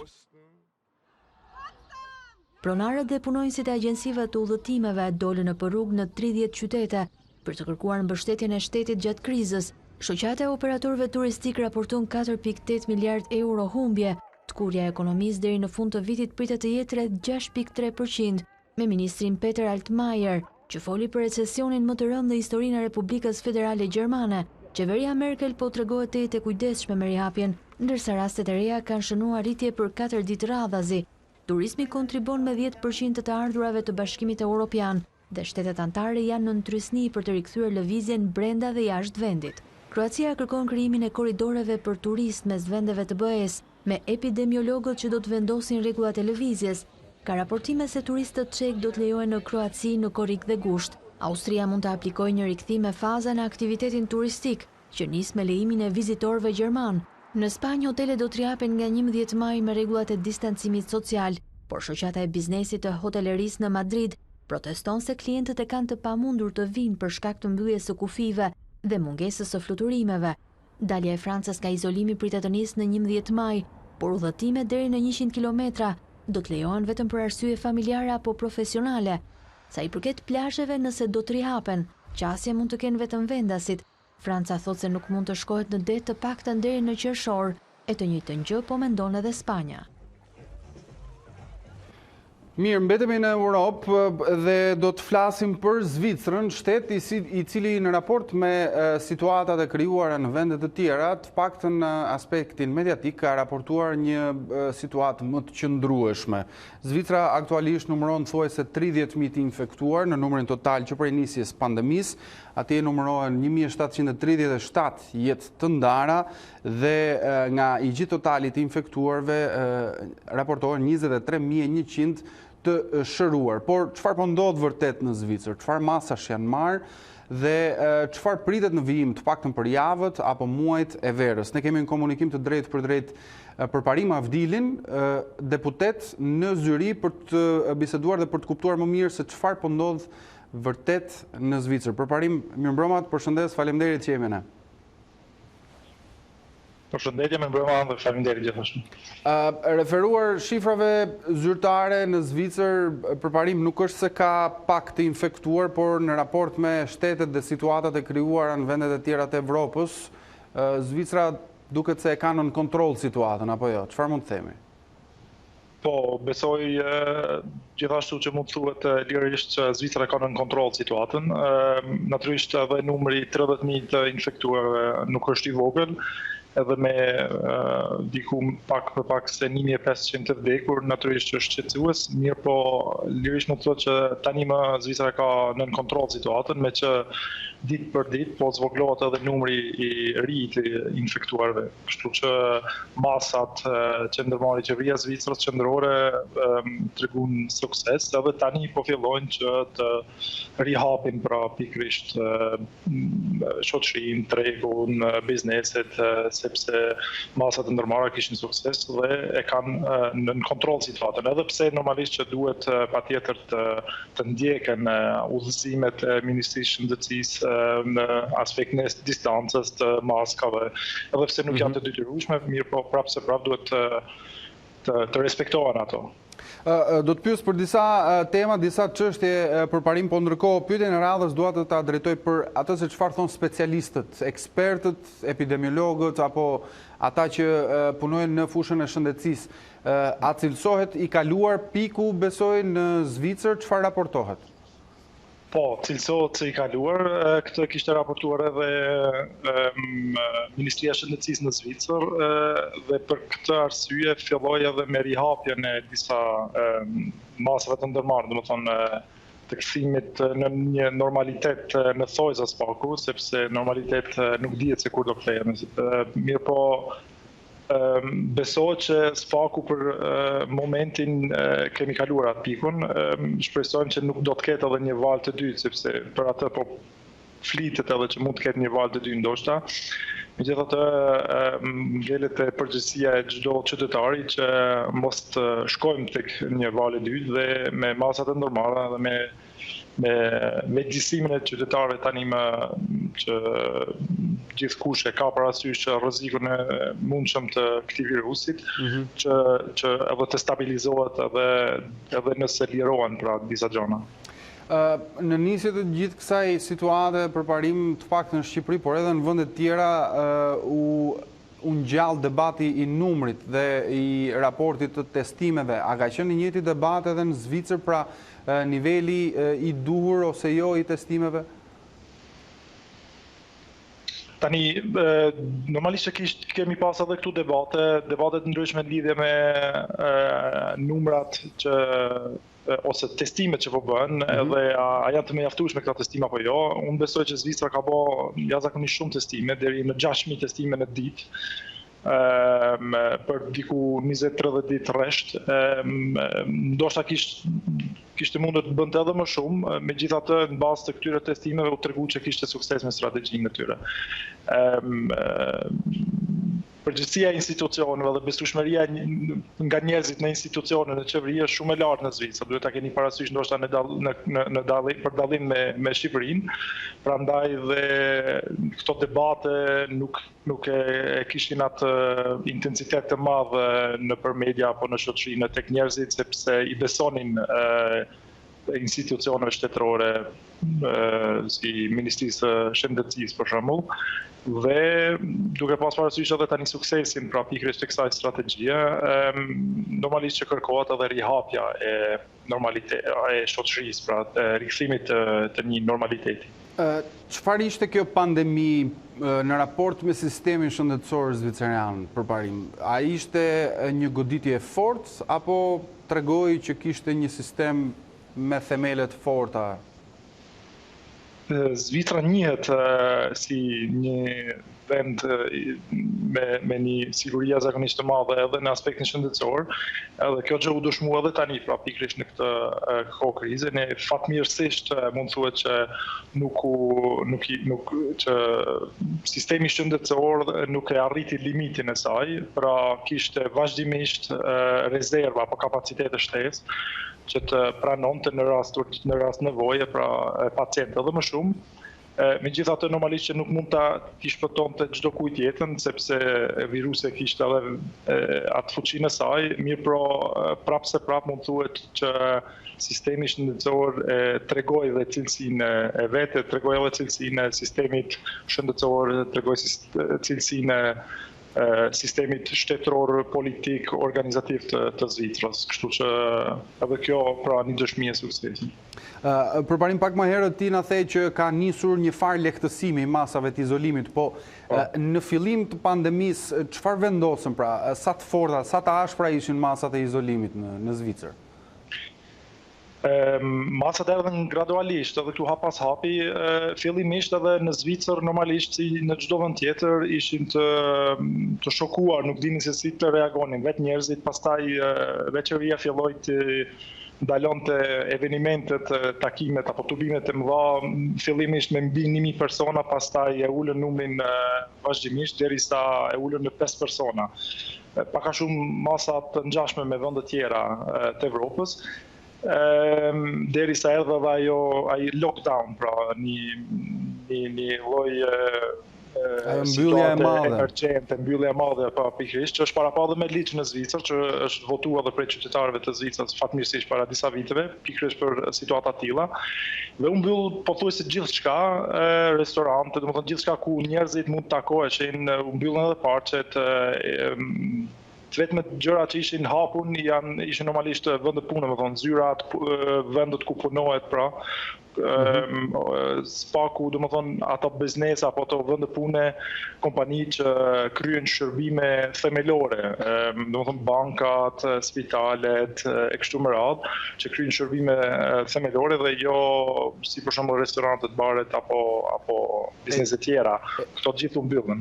E qartë, ndërkohë në momentet që flasim përparim çfarë është e mundur të bëhet në Zvicër? Ka një plan rajonal, le të themi në Zyriu, ku ti ndodhesh dhe jeton dhe punon, ka një plan masash ndryshe, apo është një plan kombëtar izolimi dhe lehtësimi gjithashtu? Jo, ka fillu tani lehtësimi, sepse strategjia kishte sukses, po lehtësimi filloi normalisht për shkak edhe vetë situatës qytetarëve që ishin të mbyllur dhe nuk i pëlqente situata. Duhet theksohet ndoshta mbyllja nuk ishte në një aspektin e një burg shtëpiaku, ndoshta siç është në Shqipëri, ku njerëzit e kanë ndaluar me sa diun që dalin dhe jashtë. Këtu në Zvicër lëvizja e lirë në asnjë moment nuk ka qenë e cënuar apo e prekur nga qeveria. Një gjë që besoj që do ta provonte as vetë qeveria ndaj qytetarëve, sepse është diçka shumë e shenjtë për vetë qytetarët, sepse edhe janë të përgjegjshëm dhe arritën që në kohën e tyre të lirë, derisa nuk punonin një pjesë e madhe, sepse diku 30% të qytetarëve në Zvicër nuk punonin gjatë kësaj krize, nga që ishin të prekur me ato masat e ndërmarra. Nuk ishte ndalim të, do të thonë, cenim të lëvizjes lirë, nuk ishin ndaluar të lëvizin lirë. Tani kanë rifillu me i hap disa dyqane, biznese, kanë fillu me i hap për shembull berberet, floktorët, nga 11 maj pritet që të fillojnë të rihapin edhe shkollat me një plan normalisht të adaptuar me këtë krizë, të adaptuar edhe në aspektin e 2 metrave distancë që duhet të ketë, do të thonë gjysmë dite, kështu gjysmë dite, njëra pjesë e klasës, pastaj do të fillojnë edhe të rihapen edhe restorantet, edhe baret, edhe aty me rregulla, kuptohet, do të thonë nuk është rikthim në normalitet absolut, mirë por rihapje e bizneseve edhe për një arsye shumë të madhe, sepse një gjë që u pa dhe u dëshmu që tani është që përveç se është shkaktuar një dëm shëndetësor, dëmi ekonomik është shumë jashtëzakonisht i madh dhe është një dëm që nuk mund të riparohet për vitet e tëra dhe për të mbajtur në kufi këtë dëm, spaku tani po mundohet që të rihapet pra ekonomia, që ekonomia vetë të filloj pra të i marrë kam të veta, pra. Ti përmende në fund fjalës tënde, tani përmende ekonominë përparim, po çfarë ishte kjo pandemi për ekonominë në Zvicër? A ka një llogaritje paraprakisht? Po, ka, fatkeqësisht kjo pandemi është një dëm i madh për ekonominë. Zvicra njihet si vend jashtëzakonisht i fortë ekonomikisht, gjë që është, por nuk besoj që në krahasim me vende tjera ndoshta mund të përballet më mirë, por megjithatë është një problem jashtëzakonisht i madh, një dëm jashtëzakonisht i madh. Derisa para pandemisë kishim një papunësi deri të 2%, 2.1%, pritet që në përfundim të gjithë kësaj periudhe të ketë deri në 7% papunësi. 30% të gjithë punëtorëve dhe aktualisht nuk punojnë. Këto janë vetëm 2 shifra ku shihet impakti i madh i kësaj pandemie në aspektin ekonomik. do të ketë më pak hyrje nga tatim paguesit, kuptohet me që bizneset vetë nuk funksionojnë, nuk po krijojnë të ardhurat e tyre që të financojnë pra investimet shtetërore. Është për Zvicrën një nga sfidat më të mëdha që nga lufta e dytë botërore në aspektin ekonomik. Normalisht fatmirësisht edhe Zvicra ka rezervat e veta, megjithatë nuk do ngeret pa dëmet e mëdha, pra edhe në aspektin e pritshmërive të rritjes apo të zhvillimit ekonomik, që para pandemisë kishte një pritshmëri që të zhvillohet ekonomia për 1.2%, tani parashikimet janë më pesimiste. Duke qenë se ti je i angazhuar në politikbërje, në hartimin e ligjeve për parim, nuk e di sa mund të përshtatet në realitetin zviceran kjo që do të pyes, por duke qenë se në Shqipëri qeveria ka publikuar dhe ka ofruar 2 paketa financiare në ndihmë të kategorive të ndryshme, a do të ndodh në parim e njëjta gjë edhe në Zvicër, pra do të asistojë shteti atje qytetarin, biznesin, çfarë është duke u biseduar, çfarë është duke u bërë? Po, jo vetëm që do ta bëj, por ka vendosur shumë herët që ta bëj. Domethënë në momentin që Zvicra ka vendos për mbylljen e bizneseve, i ka ofruar edhe njëkohësisht edhe ndihmë, sepse derisa shteti po ndërhyn në ekonominë e lirë, atëherë edhe shteti, domethënë derisa shteti po ja pamundson bizneseve të zhvillimin e aktivitetit tyre, qartë. Po, atëherë edhe shteti është i detyruar që t'i ofrojë një ndihmë, një mundësi. Pra, i ka ofruar për pothuajse për gjithë në përshtim ndoshta të disa sektoreve ndihmë në formë qoftë të subvencioneve apo të marrjes përsipër të 80% të rrogave të punëtorëve të tyre, sepse derisa punëtorët nuk janë të punësuar, nuk janë në punë aty, ata duhet të marrin prapë rroga, aty ka paguar për ata 30% që e përmenda, i ka paguar shteti për shembull 80% të rrogës. Pastaj i ka ofruar edhe kredi apo i ka ofruar bankave private në Zvicër një lloj garancioni për kredimarrje nga kompanitë ndryshme që tani kanë nevojë për kredi. Domethënë Zvicra këtë hap e ka bën bashkë në njërin anë e ka di që po i bën dam bizneseve, domethënë kur i ka mbyll dhe të njëjtën kohë edhe i ka ofruar ndihmë shumë herët, edhe për mua është absolutisht normale kjo, me që vetë shteti po e bllokon këtë gjë, atëherë edhe shteti vetë duhet të ndërhyjë. Cili mendohet ose cili është llogaritur deri më tani përparim si sektori më i goditur në Zvicër?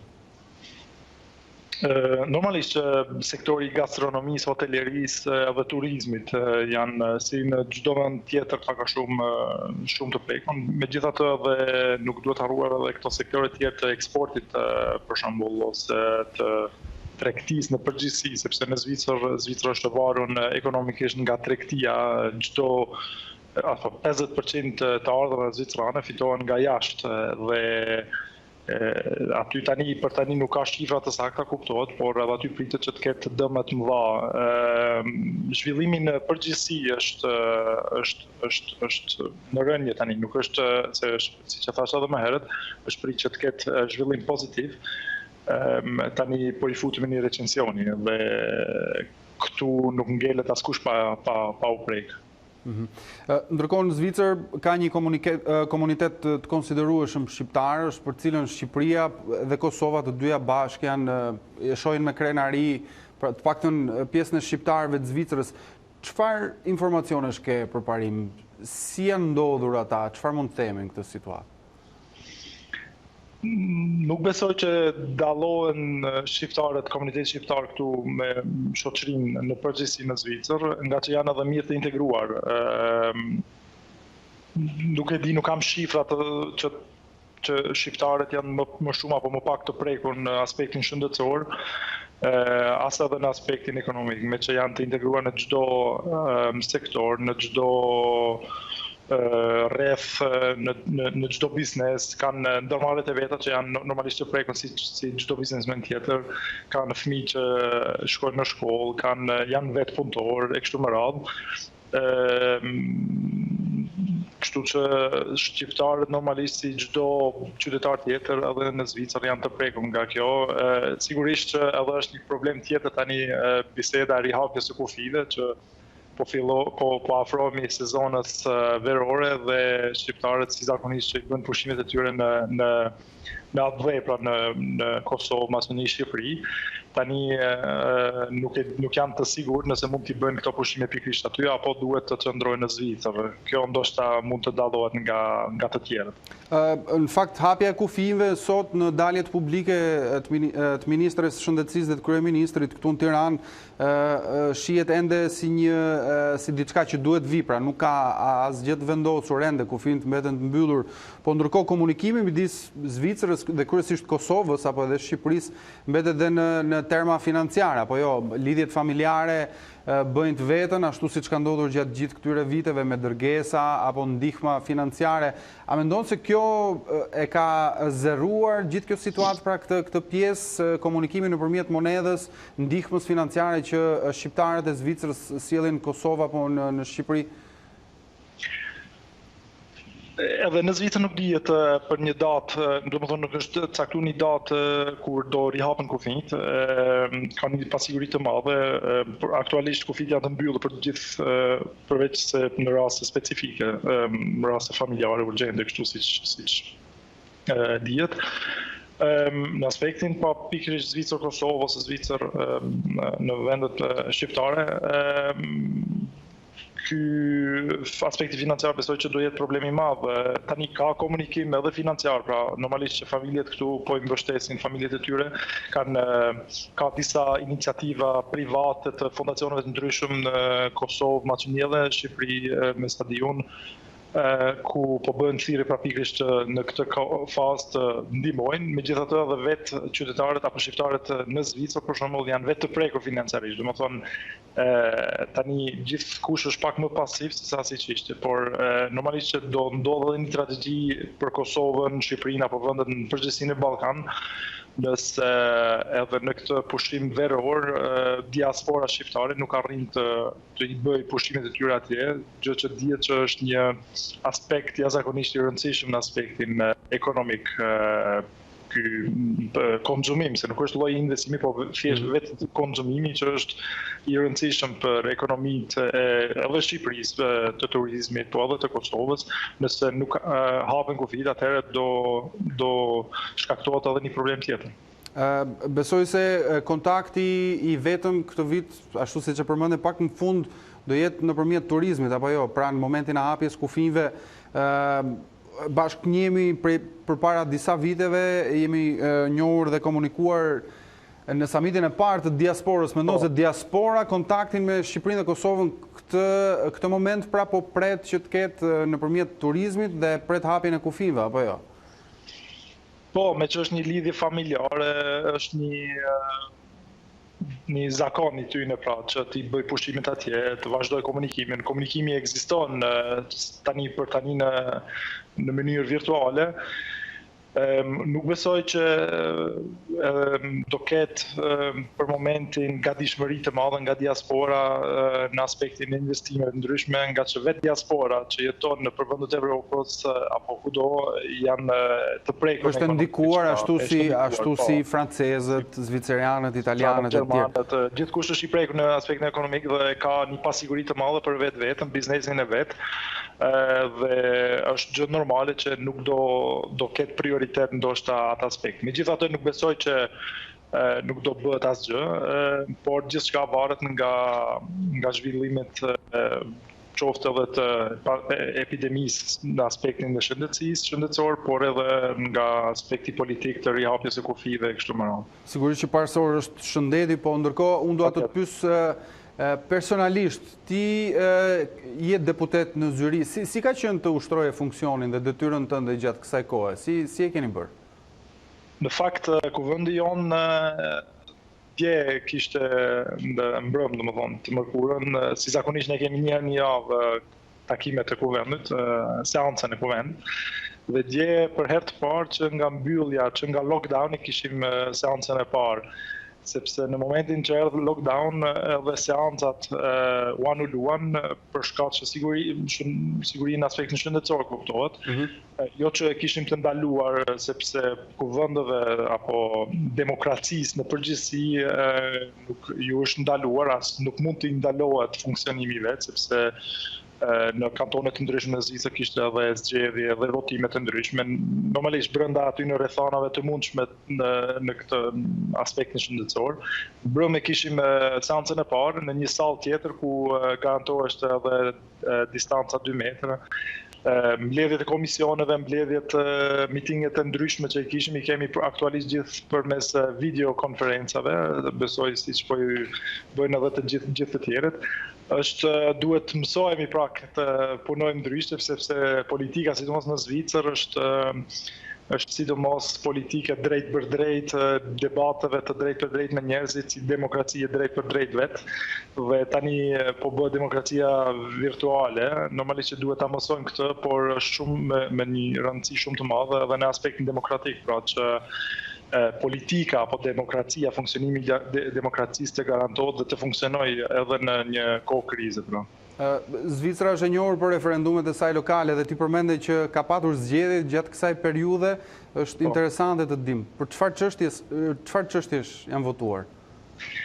Votimet në fakt u anuluan, nga që nuk ishte një votim që nuk mund të anuloheshte, sepse në Zvicër ka 4 herë në vit votime të ndryshme, në rrafshin nacional, kantonal dhe komunal. Dhe ato votime u anuluan për maj, sepse janë në maj, do mbashin në maj tani, dhe u anuluan dhe po shtyhen për në shtator. Kurse në një kanton, jo në kantonin tim për shembull, por në kantonin e Cangaren, kishte zgjedhje për kuvendin kantonal, pra kuvendin e kantonit.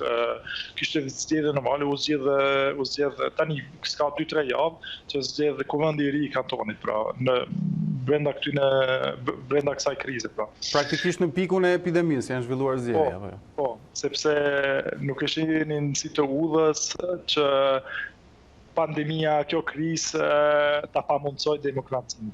Një vlerë gazove një gjemave. Për parim Abdili, unë të falenderoj shumë për përshkrimin që i bëre situatës aty ku ti ndodhesh në zyri, por jo vetëm dhe në Zvicër dhe gjithashtu për bashkombasit tanë që ndodhen atje shqiptar dhe shqiptar të Kosovës. Falenderoj gjithashtu dhe ju uroj shëndet gjithëve dhe shikuesve tuaj. Mbrëmje të qetë. Ndërkohë, do të flasim për të tjera zhvillime. Ministrja e Shëndetësisë pas ditën e sotme ka dalë me argumentimin e masave të njoftuara më herët nga kryeministri Rama për lehtësimin e mëtejshëm të masave izoluese. Maji do të jetë një muaj me më shumë liri veprimi për shqiptarët e karantinuar. 17 bashki të reja do t'i shtojnë listës e zonave të gjelbërta, duke nisur nga data 4. Taksi do të mund të lëvizin deri me 2 pasagjerë në qytete të ndryshme. Të riadhesuarit karantinën mund ta bëjnë në shtëpi me përjashtim të atyre që banojnë në zonat e gjelbërta, të cilët do të akomodohen në hotelet e përcaktuara. Duke filluar nga data 11 maj e në vijim, planifikojmë të vijojmë me disa lehtësime masash, siç janë parukerit, berber, dentist dhe dyqanet në qendra tregtare. Në 18 maj, masat lirohen dhe mëtej, duke ndjekur shembullin e Greqisë. Do të vlerësojmë dhe hapjen e njësive të shërbimit, bare dhe restorante, vetëm për mjediset e hapura, sipas protokolleve të ruajtjes së distancës dhe kushteve higjieno-sanitare. Sipas kryeministit Rama, këto lehtësira vinë si pasojë e rezultateve të mira të arritura prej masave të ndërmarra nga qeveria.